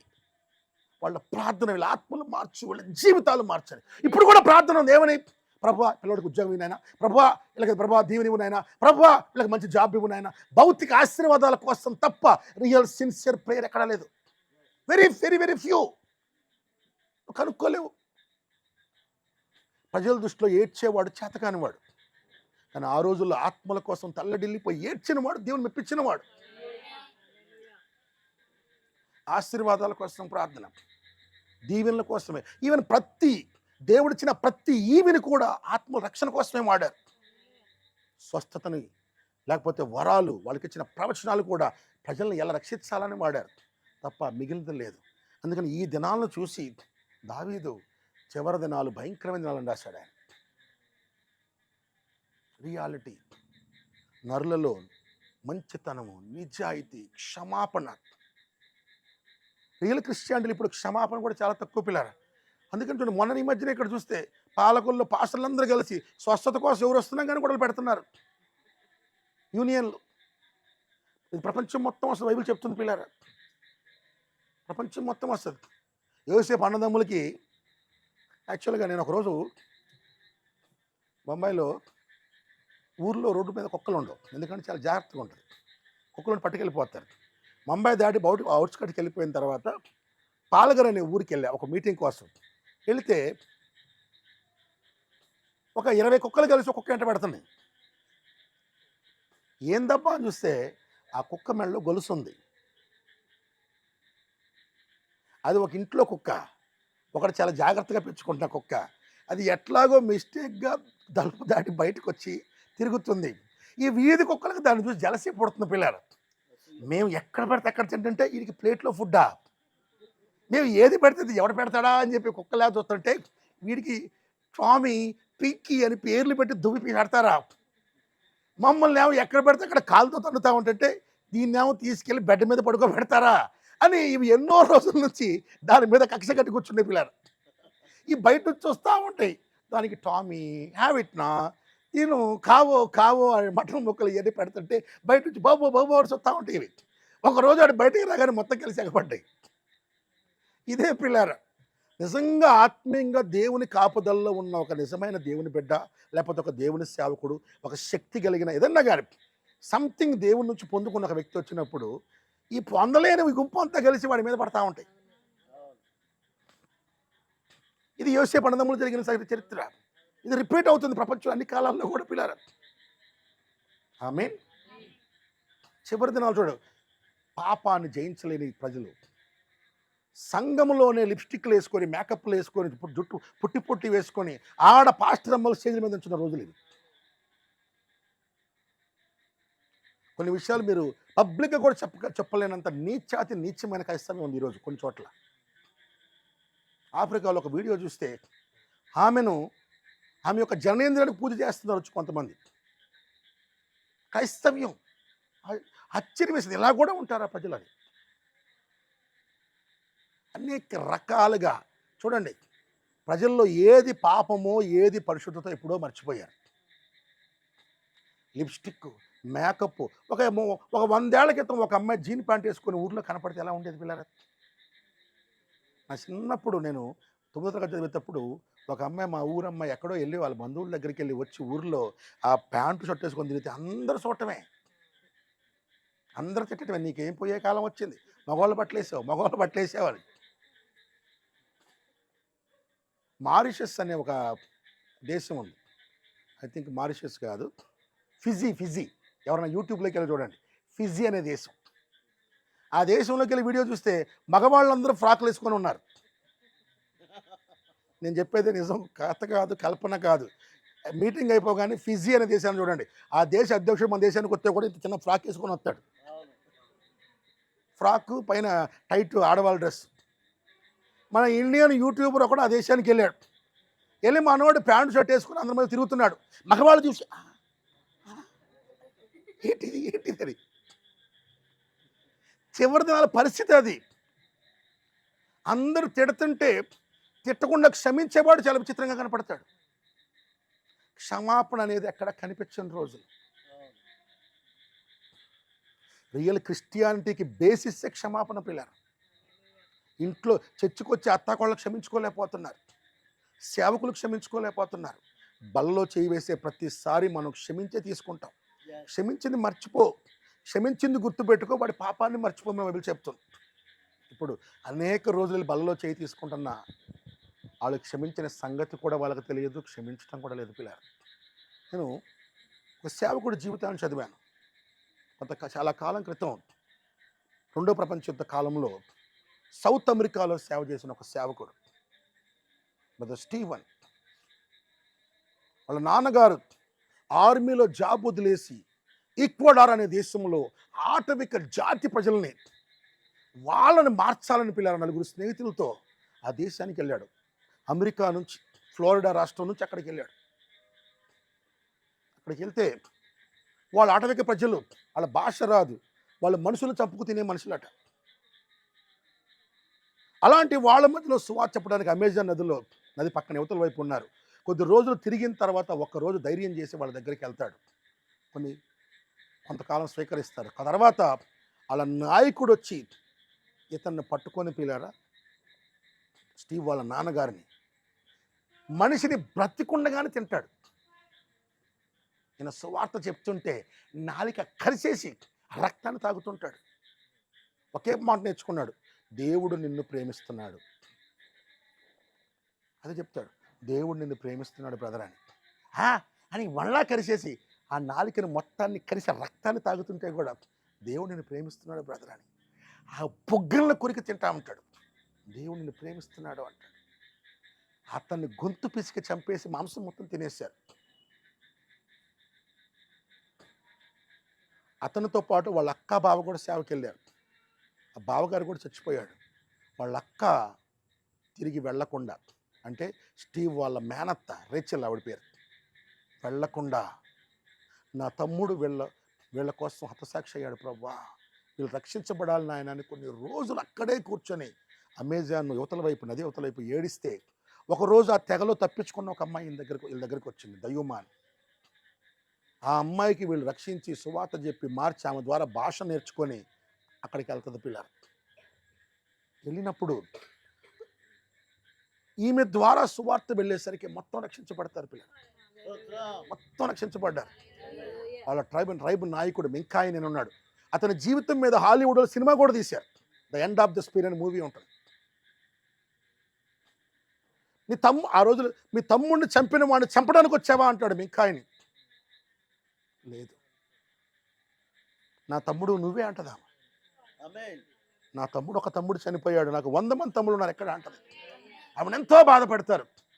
ఆవిడ యొక్క మనసు చూసి, ఆవిడ క్రైస్తవ జీవితాన్ని చూసి మొత్తం ఆటవిక జాతులు మొత్తం మారిపోయారు పిల్లలు. ప్రభు ఎంత గొప్పవాడా, ప్రభు ఎంత ప్రేమమయుడా అని ఏడ్చేసి ఆ తర్వాత, అమ్మా చనిపోయిన నీ తమ్ముడికి స్థానం నాకు ఇచ్చావు, మరి తండ్రి లేని ఆ బిడ్డలకు నేను తండ్రిగా ఉండి చూసుకుంటానని ఆ తండ్రి లేని ఆ బిడ్డను స్టీవ్ అనే ఈ పిల్లోడిని తీసుకెళ్ళి అతన్నే చిన్నప్పటి నుంచి తండ్రిగా పెంచాడు పిల్లలు. గొప్ప విషయం ఏంటంటే అత్త చెప్తుంది, స్టీవ్ మీ నాన్న ఎలా చనిపోయాడు, ఎవరు చంపారు అని ఎప్పుడు అడగొద్దు అంటది. ఇక్కడ అందరితో ఒకేలా ఉంది, కానీ ఎలా చనిపోయాడు, ఎప్పుడు చనిపోయాడని మాత్రం అడగొద్దు అంట. ఎవరు చంపారని అడగొద్దు అంట. మింకాయిని ఈ స్టీవ్ని తన కొడుకుగా తీసుకొని ఆయనే దగ్గరుండి అన్ని పెంచి చాలా పెద్ద చేశాడు, చాలా గొప్పగా చేస్తాడు. తర్వాత వాళ్ళ మేనత చచ్చిపోయింది, రేచెల్ చచ్చిపోయింది కదా, అత్తగారు చచ్చిపోయింది కదా, ఇప్పుడు టెన్షన్ ఏముందని వాడికి చిన్నప్పటి నుంచి ఆత్రం, మా నాన్న ఎవరు చంపారు, ఎందుకు చంపారు. ఒకరోజు మింకాని దగ్గరికి వెళ్ళి మా నాన్నని ఎవరు చంపారు, ఎందుకు చంపారు అంటాడు. అప్పుడు వాళ్ళ నాన్న చనిపోయిన ప్లేస్కి తీసుకెళ్ళి, ఈయన డాడీ అని అంటూ ఉంటాడు మింకాయిని, ఎందుకంటే తెలిసి చిన్నప్పుడు పెంచుతుంది ఆయనే కదా. డాడీ, మా డాడీని ఎవరు చంపారు డాడీ, చెప్పు డాడీ, చెప్పు డాడీ అంటే తీసుకెళ్ళి, ఈ చేతులేనయ్యా నా కోసం వచ్చిన దేవుని చంపుకున్నాయి, నా కోసం వచ్చిన దూతను చంపింది ఈ చేతులే, ఈ నాలుకేనయ్యా, ఈ పళ్ళేనయ్యా నాకు సువార్త ప్రేమించడానికి వచ్చిన వాడిని గొంతు కొరికేసిని అని తల్లడిల్లిపోయి కన్నీరు గారు చెప్తాడు మింకాయిని. విచిత్రం ఏంటో చూడండి, క్షమాపణ పొందినవాడు, క్రీస్తు ప్రేమను తెలిసినవాడు, తన చంపిన వాని బిడ్డను తన బిడ్డగా పెంచి తన ప్రేమతో చూసుకున్నాడు. కానీ మారు మనసు లేని స్టీవ్ మింకాయిని క్షమించలేకపోయాడు. మా నాన్నని చంపింది నువ్వా, ఇంతకాలం నువ్వు నా తండ్రిగా చూసుకున్నావు, నాకు ఎవరు లేనట్టు నువ్వు ఉన్నావు అనుకున్నాను, మా నాన్న ఇంత నీచగా చంపావా అని ఆ పళ్ళను తీసుకొని టప్ప టప్ప పొడుస్తాడు పిల్ల. పెడుతుంటే స్టీవ్, నువ్వు పొద్దున్న నుంచి ఏమీ తినలేదు, తిను అంటాడు. ఆయన గొంతుతో చంపలేక కాళ్ళు రెండు పొడిచి పెంచాడు కదా, చిన్నప్పటి నుంచి 4 ఏళ్ల వయసు నుంచి పెంచాడు ఈయన తండ్రిగా. తన తండ్రిని చంపాడని తెలిసి క్షమించలేక, అలాగని పూర్తిగా చంపలేక కాళ్ళు ఈటతో పొడిసి అడవి మధ్యలో నుంచి వెళ్ళబోతా ఉంటాడు. అప్పుడు కూడా, బాబు పొద్దున్న నుంచి నువ్వు ఏమీ తినలేదు, అక్కడ నీకోసం అన్నం పెట్టాను, భోజనం పెట్టాను, తిను బాబు అని అంటే అప్పుడు దేవుని ఆత్మ పట్టుకుంటుంది పిల్లారు. నేను నిన్ను చంపుదాం అనుకున్నాను, అయినా నన్ను నువ్వు క్షమిస్తున్నావా? Christianity is built on the forgiveness pillar. క్రైస్తవ్యం నిర్మించబడింది క్షమాపణ మీద. ఇప్పుడు క్షమాపణ చాలా దూరం అయిపోయింది.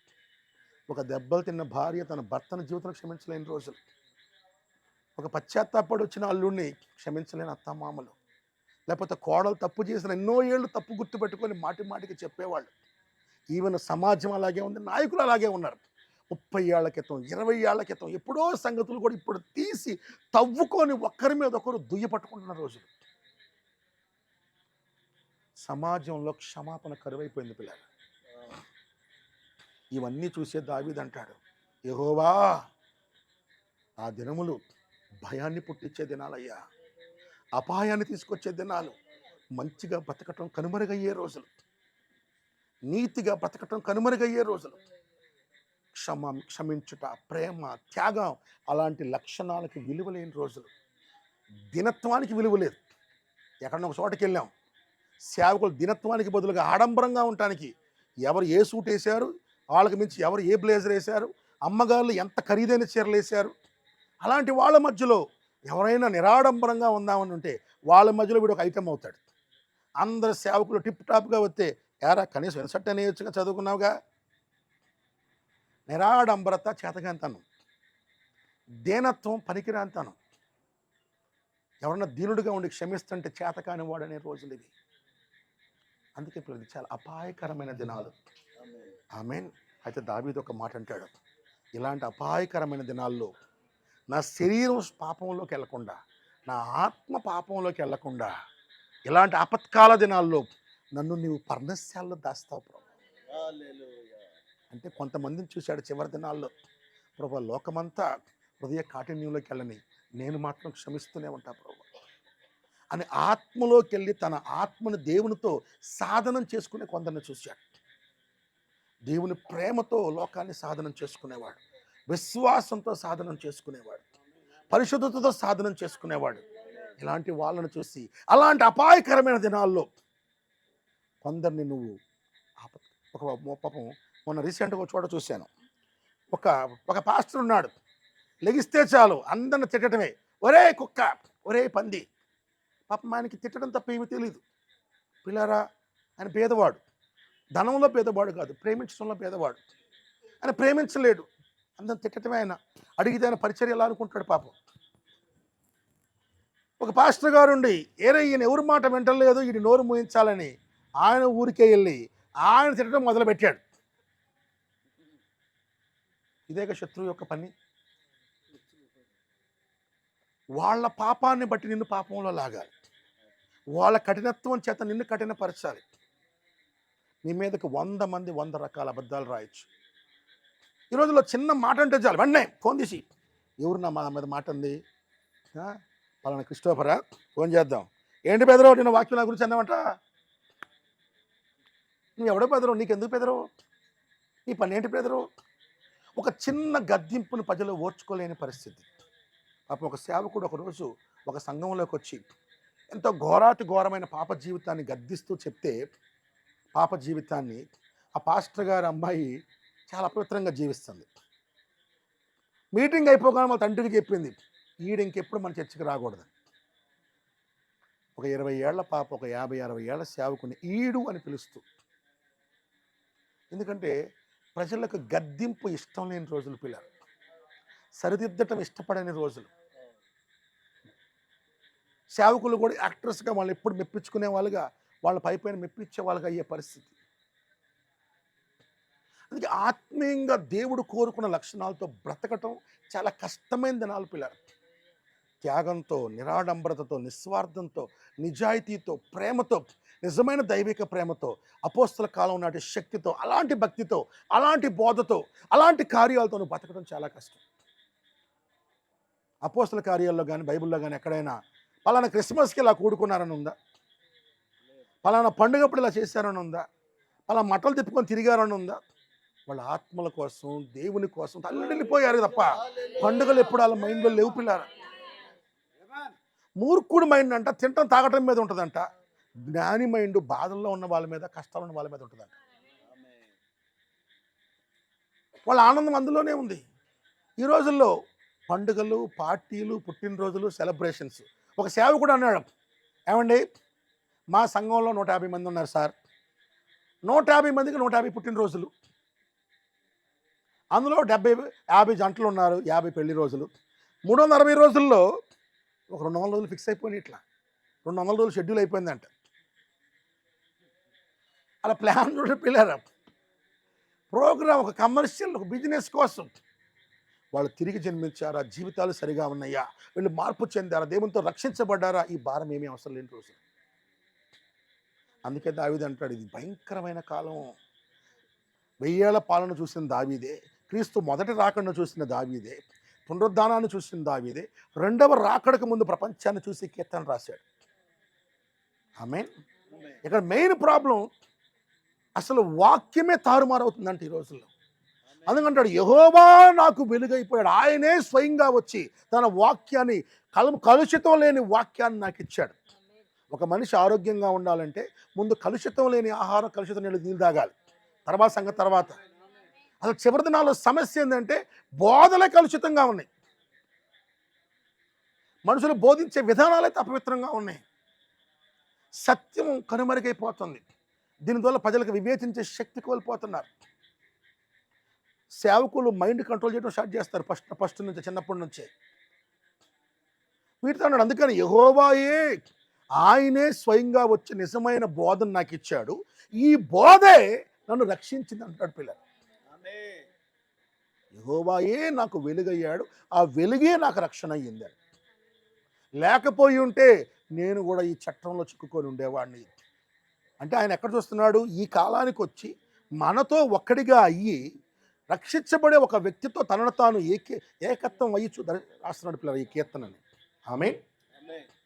నిజమైన క్రైస్తవుడు కింద పాము పోయినా పట్టించుకోడంట. నేను గ్రంథాలు చదివాను. నిజమైన క్రైస్తవుడు అయితే పాము పోయినా పట్టించుకోడు. మీకు ఎంతమందికి తెలుసో, ఒక బ్రదరు వాక్యం చెప్తా ఉన్నాడు, ఆ వాక్యాన్ని ఒక బ్రదర్ పెట్టుకొని ఫోన్లో వింటా ఉన్నాడు. వాక్యాన్ని అలా అలా అలా వింటూ నడుచుకుంటూ వెళ్ళిపోతాడు పిల్లల, ప్రసంగం పెట్టుకొని వెళ్ళిపోతా ఉన్నాడు. అందరూ అవుతారు ఒరే ఒరే ఒరే ఒరే అని. ఎందుకు? ఆమేన్, హల్లెలూయా, ప్రభువా నీ ప్రేమ ఎంత గొప్పదని. జరిగింది ఏంటంటే రోడ్డు మీద తాచుపాము పడుకొని ఉంది. ఈయన వాక్యాన్ని పెట్టుకొని కన్నీరు కారుస్తూ నడుస్తూ వెళుతూ ఆ పడుకున్న తాచుపాము మీద ఇక్కడి నుంచి అక్కడికి కాలేసి అలా వెళ్ళిపోయాడు. అతను కింద కూడా చూడలేదు. ఎదురుగా ఉన్న వాళ్ళు చూసి ఆశ్చర్యపోయారు. పొన్నూరులో మా చేతిలో జరిగిన సంఘటన. మేము ప్రేయర్ చేస్తూ ఉన్నాం, సంఘంలో వాక్యం చెప్తున్నాం. ఇర్మియా అనే ఒక సహోదరుడు, ఆ సహోదరుడు వాక్యం వెంటనే దేవునితో తన్మత్వం చెంది, ప్రభువా నీ ప్రేమ ఎంత గొప్పదని, ఆయన నాలాంటి పాపిని రక్షించావా అని అతను గడ్డివాములో పని చేసుకుంటానే వాక్యం పెట్టుకుని వింటానే ఉన్నాడు. లైవ్ వస్తుంది, నేను వాట్సాప్లో లైవ్ ఇస్తాను చర్చిలో. అక్కడ వింటూ అలా వింటుంటే అలా వింటున్నాడట. ఆయన కాలు కింద కట్ల పాము ఇలా ఉంది పిల్ల, కాలు కింద. ఆయన వాక్యాన్ని వింటూ ఉన్నాడు, పాము మీద కాలు వేసాడు. ఈ ఎడ్జ్ ఉంటుంది కదా, ఈ సందు, ఈ సందులో ఉంది పాము. ఆయన కాలు తీసే వరకు అది అలా కూర్చుంది. ఆయన అక్కడి నుంచి తర్వాత ఇలా తీసి ఇట్లా అని చెప్పి చూడగానే కింద పాము అలా వెళ్ళిపోయిందంట. అది పిల్లల భక్తి, శక్తి కలిగిన భక్తి. నేను బొంబాయి అవుట్స్కట్స్లో ట్రైబల్ పీపుల్ ఉంటారు, చాలా ఆత్మీయులు. ఎప్పుడు ప్రార్థనకి వెళ్ళినా మనం 2 గంటలకి 12 గంటలకి ఏ టైంలో ప్రార్థన పెట్టు. అడవిలో 2 గంటలు 3 గంటలు నడుచుకుంటా వస్తారు చర్చికి, నడుచుకుంటూ రావాలి కొండల మీద. ఒక ఆమె తగిలితే అక్కడ సాక్ష్యాలు ఏంటంటే, ఒక ఆమెని రక్త పింజర పాము 4 సార్లు కలిసి నన్ను వస్తుంటే వచ్చి చూపి, ఇదిగో ఏహియే ఏహియే ఇదరే ఇదరే. 4 సార్లు పాము కలిసింది, ప్రార్థన చేసుకుంటా వచ్చింది, పాము ఏమి హాని చేయలేదా? సాక్ష్యం అది. నిజమైన భక్తుల్లో శక్తి ఉంటుంది పిల్ల. ధనశక్తి కాదు, ఆర్థిక శక్తి కాదు, మనసు వచ్చే శక్తి కాదు, పరిశుద్ధాత్మ శక్తి పిల్ల. ఒక సిస్టర్ వస్తుంటే ఒక ఏనుగు వచ్చింది, మదపు ఏనుగు కోపంతో. నువ్వు చెప్పకపోయి నేను పట్టించుకోను, నువ్వు గుర్తు చేసి మరి చూడంటావు ఏంటమ్మా? ఇదే భయపడి నువ్వు కాకుండా ఎదుటోళ్ళు కూడా కలవర పెట్టడం. ఆ ఏనుగు వస్తుంటే ఆమె ఆపింది. పాము వస్తేనే ఆడు భయపడలేదంటే పుత్త కప్పకు నువ్వు చెప్తున్నావు. కప్ప మీదెక్కినా ఏం కాదు, అదే చైనా వాళ్ళు ఉంటే తినేస్తారు దాన్ని వేసుకొని. అమ్మయ్య స్తోత్రం యేసయ్యా, భోజనానికి ఇచ్చావు నాయన హల్లెలూయా అనుకొని తీసుకెళ్ళి ఆయిల్లో ఫ్రై చేస్తారు. దేవుని ఆత్మ దుఃఖపరచొద్దు, చెప్తుందే అది. నీ భక్తి నీకు ధైర్యం పుట్టించదా అంటాడు. ఏనుగు వస్తుంటే చర్చికి వెళ్తుంటే 2-3 కార్లను కొడుతుంది. ఏమో చర్చికి వెళ్ళాలి, ఆగిపోయింది. ప్రభువా నీ సన్నిధికి వెళ్తున్నాను, మా ప్రవక్త కాలంలో నువ్వు ఎద్దును ఆపావు కదా, ఎన్నెన్నో పరిస్థితులను ఆపావు కదా తండ్రి, నా బిడ్డను ముట్టకుండా ఈ ఏనుగును ఆపేయి నాయన అని ప్రార్థించగానే ఆ కోపంతో ఉన్న మదపుట్టి ఏనుగు దించి అక్కడ కూర్చుంది. నువ్వు ప్రార్థనకు వచ్చి మళ్ళీ తిరిగి వెళ్ళింది పిల్ల. నువ్వు ఆత్మలోకి వెళితే, దేవుని యొక్క పర్ణశాలలో నువ్వు దాక్కుంటే ఇవి ఏమి నేను తాకవు పిల్ల. అదే ఇందాక పొద్దున చెప్పిన వాక్యాన్ని కొనసాగింపేది. దేవుడి నివాస స్థలం ఏదైతే ఉందో దేవుని ఆత్మ, నిజమైన ఆత్మలో నువ్వు జీవిస్తే అదే దాక్కునే స్థలం పిల్ల. ఇటువంటి ఆపత్కాలంలో నువ్వు దేవునికి ఇష్టమైన భక్తి చేయాలంటే ఆయన పర్ణశాలలో నిన్ను దాచుతాడు. నువ్వు గనక ఆయన వెంబడిస్తే, ఆయన ఆత్మను పొందుకుంటే, ఆత్మలో జీవిస్తుంటే ఇవేమి నిన్ను ముట్టకుండా ఆపుతాడంట పిల్ల. ఆమేన్, హల్లెలూయా. ఈరోజు ఒక దాక్కునే స్థలం ఉంది. శత్రువు నిన్ను ముట్టకుండా, ఈ శోధనలను కలవర పెట్టకుండా, ఈ పాపపు వాంఛలు నిన్ను రాగనీయకుండా, ఈ కఠినత్వం నిన్ను కఠినపరచకుండా నీకు దాక్కునే స్థలమే పరిశుద్ధాత్మ పిల్ల. ఆమేన్. ఇది గిలాదులోని గుగ్గిలం, హృదయాన్ని ప్రతి కఠినత్వాన్ని మెత్తగా చేయగలదు. ఆమేన్. ప్రతి కల్మషాన్ని తీసేయగలదు, ప్రతి అబద్ధ బోధన తీసేయగలదు, మళ్ళా నిన్ను దేవుని కుమారుడుగా కుమార్తెగా మార్చగలదు. ఇది లేకపోతే నువ్వు శత్రు చేతులు చిక్కుతావు సుమా. ఇది గనక కలిగి ఉంటే ఆయన యొక్క దాగే స్థలంలో నువ్వు ఉంటావు. అందుకే దావీదు అంటాడు, అప్పుడు నేను నీ దగ్గర గనక దాగితే ఏ శత్రువు నన్ను ఏం చేయలేడు. నేను విజయగీతం పాడగలను, స్వార్థపరుల మధ్యలో నిస్వార్థుడుగా ఉండగలను, కఠినుల మధ్యలో నేను సాత్వికుడుగా ఉండగలను, మూర్ఖుల మధ్యలో జ్ఞానిగా ఉండగలను, కఠినత్వం కలిగిన వాళ్ళలో క్షమించేవాడిగా ఉండగలను, నీకు ఇష్టమైన వాడిగా ఉండగలను అని రాశాడు పిల్లారా. ఇది మన కాలానికి కూర్చున్న ప్రవచనం, ద బ్యాక్గ్రౌండ్ ఫర్ ర్యాప్చర్. ఎత్తబాటు అనే పుస్తకం ఉంటే చదవండి, ఫస్ట్ చదివేది ఈ కీర్తన. This is the background for rapture. రాకడను ముందుగా చూసి రాసిన కీర్తన ప్రవచనం పిల్లారా ఇది. కాబట్టి ఈరోజు నువ్వు ఆ దాగేడి స్థలంలో ఉన్నావా, లేకపోతే బయట ఉన్నావా? దేవుడు దాచితే నిన్ను పట్టుకోలేరు పిల్లారా. ఆమేన్. ఇది రాహేల్ లాంటి దాచటం కాదు. రాహేల్ తన దేవుళ్ళని తీసుకొచ్చి కింద గంపలో దాచిపెట్టి కూర్చుందంట. చాలా విచిత్రం. రాహేల్ని చూస్తే నాకు ఆశ్చర్యం వేసేది పిల్లారా. ఒక పాస్టర్ గారి భార్య 20 ఏళ్ళు కాపురం చేసింది. ఆయనతో 2 పిల్లల్ని కంది. ఒక పిల్లోడిని కంది, ఇంకో పిల్లోడు కడుపులో ఉన్నాడు. పిల్లోడు 20 ఏళ్ళు పాస్టర్ గారితో కాపురం చేసిన తర్వాత, అది కూడా ఒక ప్రవక్త యాకోబు, తిరిగి వాళ్ళ ఇంటికి వెళ్తున్నప్పుడు వాళ్ళ నాన్న గుళ్ళో విగ్రహాలు దొంగిలించింది పిల్లారు. 20 ఏళ్ళు బాప్తిసం తీసుకున్నా కూడా భక్తి స్టాండర్డ్ చూడండి పిల్లారు. వాళ్ళ ఆయన దర్శనాలు చెప్పాడు, దేవుడు మనకి ఇలా దీవించాడు అన్నాడు, దేవుడు మనల్ని బలపరిచాడు అన్నాడు, ఒంటి కర్రతో వచ్చాను ఇన్ని ఇచ్చాడన్నాడు. ఇన్ని పొందుకున్నాక కూడా 20 ఏళ్ల తర్వాత కూడా వాళ్ళ నాన్న ఇంట్లోకి వెళ్ళిపోతున్నాను, నా ఈ దేవుడు ఏమైపోతాడు, ఈ దేవుడు అయిపోతాడని.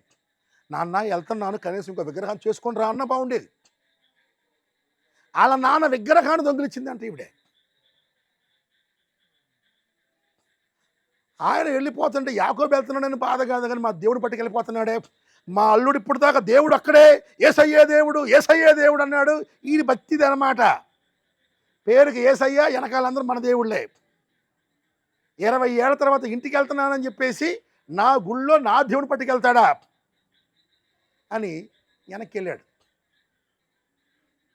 వెళ్తే యాకోబు అన్నాడు, నేనట్టంటోడు కాదు, నా దేవుడు ఇస్సాకు దేవుడు, యాకోబు దేవుడు. దేశం మొత్తం కరువు వచ్చింది, మా నాన్న ఇస్సాకు బావులేస్తే నీళ్ళు వచ్చినాయి, ఎవరికి పంటలు పండలేదు, మా నాన్న పంట వేస్తే 100 రెట్లు పండింది. అది మా దేవుడు గొప్పతనం. ఏమనుకున్నా మా దేవుడు అంటే, ఎలా పడితే అలా మాట్లాడుతూ మామయ్య గారు అని మాట్లాడుతున్నాడు.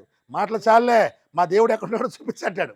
మీ దేవుడు నేను తేవడం ఏందయ్యా బాబు అంటే, నా దేవుడు గుళ్ళ విగ్రహాలు దొంగిలించారు, మీరే ఎత్తుక్కో అన్నాడు. మొత్తం ఎత్తికాడు, ఎక్కడా లేడు. ఈమె దాచిపెట్టింది ఎక్కడ, ఒక దానిలో కప్పేసి దానిపైన గంపేసి గంప మీద కూర్చొని ప్రెగ్నెంట్గా ఉంది, కడుపుతో ఉంది.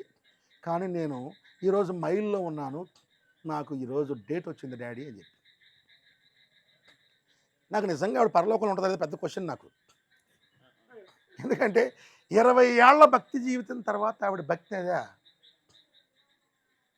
ఆవిడ హృదయంలో ఏమి దాచుకుంది, దేవుణ్ణా లేకపోతే విగ్రహాన్న?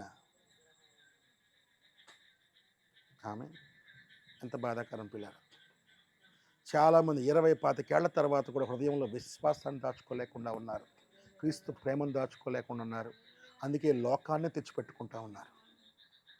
హల్లెలూయా. అందుకే ఎవరి దగ్గర విగ్రహం ఉంటుందో వాడు చావును కాక ప్రమాణం చేద్దాం రా అన్నాడు. వెళ్ళారు, ఓకే డన్ అంటే డన్నాం. ఎవరి దగ్గర ఉన్నాయి, నీ దగ్గర ఉంటే నువ్వు సావాలి, నీ దగ్గర నేను సావాలి. ప్రమాణం చేశారు, ప్రమాణానికి తగ్గట్టు చచ్చిపోయింది ఆవిడ. డెలివరీ అవుతుండగా చచ్చిపోయింది. అప్పుడు అడిగాడు రాహేలు, అర్ధాంతరంగా చచ్చిపోతున్నావు, విగ్రహాన్ని నువ్వు కానీ దొంగతనం చేసావా? ఎస్. ఎంత బాధ పిల్లారా, కడుపున పుట్టిన బిడ్డను సంతోషంగా చూడలేని పరిస్థితి. 20 ఏళ్ల క్రైస్తవ్యం తర్వాత ఒక సేవకుడికి మనసుకు దగ్గరగా బతికిన ఆవిడంటే, ఆమె కోసం 14 ఏళ్ళు బానిస బతికాడు ఆయన. లవ్ చేశాడు, బైబిల్లో లవ్ చేసిన ఫస్ట్ వ్యక్తి ఆయనే. ఆయన తర్వాత ఆయన లవ్ చేసాడు, ఆ అమ్మాయి కూడా లవ్ చేసింది. నువ్వు చేస్తే నేను చేయనా అని వాళ్ళ కూతురు కూడా తిన్నా కూడా లవ్ చేసింది. మనం ఏం చేస్తామో పిల్లలు అదే చూస్తారు. పిల్లలు చాలా బాధాకరం. ఆయన ఎంత కష్టపడుతున్న పిల్లలు 20 ఏళ్ల జీవితం తర్వాత కూడా హృదయంలో దేవుని ప్రేమను దాచుకోలేకపోయింది. అందుకంటాడు, ఆత్మ లేనివాడంటే అరూహ వృక్షం లాంటి వాడంటే. అరూహ వృక్షం ఎవరైనా పేరు విన్నారు? అరూహ వృక్షం అని. అరూహ వృక్షాలు అంటే రాజస్థాన్ అటువైపు వెళ్తే బాగా కనపడతాయి పిల్లలు.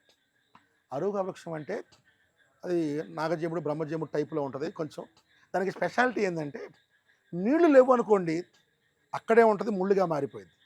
చక్కగా ఫుల్గా నీళ్లు బాగా పడి మంచి నీళ్ళలో ఉందనుకోండి ఆకులు మామూలుగా అయిపోతాయి. దానికి ఉన్న స్పెషాలిటీ అది. ఎడారిలో ఉన్న అరూహ వృక్షానికి ఇక్కడ అరూహ వృక్షానికి తేడా ఉంటుంది. ఇక్కడుంటేనేమో మంచి ఆకులు ఉంటాయి,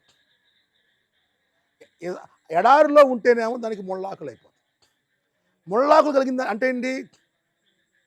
ఆత్మ కలిగిన వాడు క్రైస్తవుడే, లేనివాడు క్రైస్తవుడే. ఆత్మ కలిగిన వాడేమో ఆకులు విచ్చుకొని పరిశుద్ధంగా చక్కగా ఏ హాని లేనివాడుగా ఉంటాడు. ఆత్మ లేనివాడు గుచ్చేవాడుగా ఉంటాడు, మాటలతో క్రియలతో పరిస్థితులతో గుచ్చేవాడిగా ఉంటాడు. ఇంకోటి ఏంటంటే, అరూహ వృక్షానికి అరణ్యంలో ఉన్న అరూహ వృక్షానికి, ఎడారిలో ఉన్న అరూహ వృక్షానికి ఎన్ని నీళ్ళు పడ్డా ఉంటుందంట, నాకేమి ఇచ్చావు దేవుడా, నాకేమి ఇచ్చావు ఉంటుందంట. ఏమి ఇచ్చావు? రాత్రి తుఫాను ఇచ్చాను కదమ్మా, వర్షం ఇచ్చాను కదా అంటే, ఏది మొత్తం పోయిందిగా అంటదంట. ఎన్ని ఇచ్చినా తృప్తి ఉండదంట పిల్లరా. అదే ఎక్కడున్న అరుహ వృక్షం అయితే తన చుట్టూ చెమ్మ చేరి నీళ్లు భద్రంగా ఉంచుకొని స్తోత్రం దేవా అంటా ఉంటుందట. అంటే హృదయంలో దేవుణ్ణి కలిగిన వాడు ఇటువంటి జీవితాన్ని కలిగి ఉంటాడు. హృదయంలో దేవుని ఆత్మ లేనివాడు అయినా క్రైస్తవుడే, అతడు భక్తిపరుడే, అతను ప్రార్థనా పరుడే, కానీ ముళ్ళ జీవితం ఉంటుంది. ఈ ముళ్ళ జీవితం వల్ల ఈరోజు క్షమాపణ లేకపోవటం, లేకపోతే పరిశుద్ధత లేకపోవటం, నిజాయితీ లేకపోవటం, ధనాపేక్షను గెలవలేకపోవటం, ఇవన్నీ గుచ్చుతా ఉన్నాయి పిల్లల. ఈరోజు ఆయన యొక్క నీడలో, ఆయన యొక్క ఆత్మలో గనక నువ్వు నివసిస్తే నువ్వు ఈ ఆపదలన్నీ తప్పించుకొని దేవునికి ఇష్టమైన వృక్షంగా, ఇష్టమైన బిడ్డగా మారుతావు. హల్లెలూయా. ఇక్కడున్న ప్రతి ఒక్కరు కూడా ఆనాడు అపోస్తులు ఎలాగైతే పైనుండి ఆత్మను పొందేంత వరకు కనిపెట్టారు. ఎందుకంటే ఆత్మ వస్తేనే నువ్వు దాక్కోగలవు పిల్లలు, లేకపోతే లోకం పట్టేసుకుంటుంది, ఒక్కొక్కటి ముట్టేసుకుంటుంది. ఆత్మను పొందేంత వరకు ప్రార్థించండి. నేను ఆత్మను పొందాలంటే ఏం చేయాలని ఒక సాక్ష్యం చెప్పి ముగిస్తా. ఒక సహోదరు ఉంది, ఆవిడ ఎప్పుడు ప్రార్థన చేసేదంట, ప్రభువా నీ ఆత్మను నాకు ఇవ్వకపోవటానికి ఇంకా నాలో ఏ లోపాలని ప్రార్థన చేసేదట. ఎవరైనా ఆత్మను ఇవ్వు ప్రభు అని ప్రార్థన చేస్తారు. నేను ఆత్మను పొందుకోలేకపోతున్నానంటే ఎందుకు పొందుకోలేకపోతానని ప్రార్థన చేసిందంట. 4 రోజుల తర్వాత దేవుడు వచ్చి కల్లో ఒక జవాబు ఇచ్చాడంట, ఫలానా ఉందని. అది సరి చేసుకుంది. మళ్ళీ పొందలేదు, అడిగింది ఎందుకు ఇవ్వలేదని. అలా ఒక్కొక్కటి చూపించుకుంటా వచ్చాడు. ఒక 6 నెలలు అయిపోయిన తర్వాత ఒకరోజు, నేను చిన్నప్పుడు ఇంటర్లో ఉన్నప్పుడు నలుగురు ఇట్లా వేధించారు, వాళ్ళు నువ్వు ఇప్పటికీ క్షమించలేదు, ఒక పోస్ట్ లెటర్ తీసి వాళ్ళకి క్షమించి లెటర్ రాయి అన్నాడంట. ఆ రోజు వాళ్ళకి క్షమించి లెటర్ రాసింది. ఆ తర్వాత ప్రార్థనలో కూర్చుంటే పిల్లారా, పైనుండి పరిశుద్ధాత్మ శక్తి వచ్చి ఆమె హృదయం మొత్తాన్ని నింపేసిందంట పిల్లారా. ఈ పరిశుద్ధాత్మనే మన దాగడి స్థలం పిల్లారా. దావీదు అక్కడ రాశాడు, చివరి దినాల్లో ఆత్మ ఉంటేనే, ఇదే దేవుని ముద్ర, ఇది ఉంటేనే నువ్వు ఈ ఆపదలన్నీ దాటుకోగలవు. భౌతికమైన ఆపదలు కాదు, శరీరాన్ని ఆత్మని బాధ పెట్టే శత్రువులు వెంటాడుతున్నారంటాడు. ఈ శత్రువుల నుంచి దాక్కోవాలంటే పరిశుద్ధాత్మని దాగడి స్థలంలో నువ్వు రావాలి. ఆమేన్. ఇక్కడ వచ్చిన ప్రతి ఒక్కరు కూడా ఆ దాగడి స్థలంలోకి వచ్చినట్లుగా ప్రభు కృప చూపును గాక. అందరూ లేచి నిలబడదాం, చిన్న ప్రార్థన చేసుకుందాం. హల్లెలూయా, హల్లెలూయా, హల్లెలూయా, హల్లెలూయా. పరిశుద్ధుడా, గొప్ప దేవుడా, మార్పలేని దేవుడా, నాయనా ఎంత కృపనిచ్చావు తండ్రి, ఎంతగా మమ్మల్ని బలపరిచావు దేవా. దేవా తండ్రి, నశించిపోతున్న మమ్మల్ని వెతక రక్షించిన దేవుడు, పసి బొగ్గు లాంటి మమ్మల్ని కాపాడిన దేవుడు ఆయన. హల్లెలూయా. ఒకవేళ సోదరుడా, సోదరి, ఇప్పటికి ఇంకా నువ్వు ఆత్మను పొందకపోతే ఈ రాత్రి ఒక తీర్మానం చేసుకో. దేవా, నేను ఎందుకు పొందలేకపోతున్నాను నాయన? కేవలం భక్తి సరిపోదు పిల్లారా, కేవలం ప్రార్థన సరిపోదు పిల్లారా, కేవలం ఆరాధన సరిపోదు. ఈ ఆత్మను బాధ పెట్టే శత్రువుల నుంచి నువ్వు దాక్కోవాలంటే ఆయన యొక్క దాగడి స్థలములో నువ్వు రావాలి, ఆ దాక్కునే స్థలంలోకి రావాలి, ఆయన నివాస స్థలంలోకి నువ్వు రావాలి. దేవా, నాకు నీ ఆత్మను దయచేయి. నీ ఆత్మను పొందేంత వరకు ఇక నేను రాసిపడను, నా గురంతా నీ ఆత్మను పొందటమే అని అపోస్తలులు 10 రోజుల ప్రార్థన కోసం కనిపెట్టినట్టుగా ఈరోజు నువ్వు అడుగుతావా? ఈరోజు నువ్వు 10 రోజులు వెయిట్ చేయాల్సిన అవసరం లేదు. నీ హృదయం దేవునికి నచ్చితే ఇప్పుడే నీకు ఆత్మనివ్వగలడు పిల్లారా. పేతురు మాట్లాడుచుండగానే అప్పుడే వాళ్ళు పరిశుద్ధాత్మను పొందారని రాయబడింది. ఈ ఆత్మనే మన దాగడి స్థలము, ఈ ఆత్మనే మనం రక్షించే స్థలము. హృదయంలో ఆత్మను కలిగి ఉండటమే దేవుడు కోరుతున్నాడు. ఆత్మనే మనకన్నిటిని పైగా మనం తీసుకురాగలదు. హల్లెలూయా, హల్లెలూయా, హల్లెలూయా. ఈ రాత్రి సోదరుడా, సోదరి, దేవుని మొర్రపెట్టు, అడుగు, తండ్రి నాకు నీ ఆత్మ కావాలి, ప్రభువా నాకు నీ ఆత్మ కావాలి. ఆత్మ లేనివాడు నావాడు కాదంటున్నాడు దేవుడు. చర్చికి రానివాడు నావాడు కాదని అంటల్లా పిల్లారా. ఓ కానుకలు ఇవ్వనివాడు నావాడు కాదని అంటల్లా, పాటలు పాడనివాడు నావాడు కాదని అంటల్లా, భక్తి చెయ్యనివాడు నావాడు కాదని అంటల్లా, ఆత్మ లేనివాడు నావాడు కాదంటున్నాడు. ఆత్మ కోసం మొర్రపెట్టు సోదరుడా, సోదరి. ఈ ఆత్మ లేకపోతే ఓ భయంకరంగా మనం మోసపోతాం. హల్లెలూయా, హల్లెలూయా, హల్లెలూయా. నశించి పోవుచున్న నన్ను వెతకేను ఆయనే మసిపోకులాంటి నా జీవితమును మార్చేను ఆయనే నశించి పోచున్న తన్ను వెతకేను ఆయనే మసిపోకులాంటి నా జీవితమును మార్చేను ఆయనే నా రక్షణను కొనేను కల్వరి వృక్షముపైనే నా రక్షణను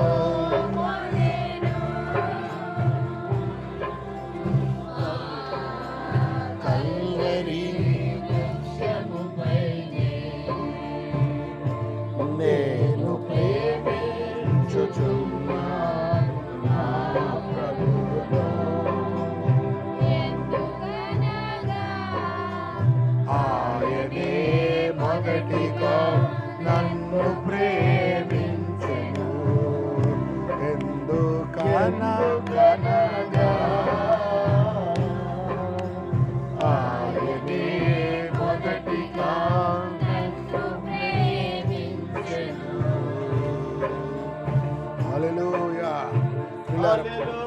హల్లెలూయా హల్లెలూయా హల్లెలూయా.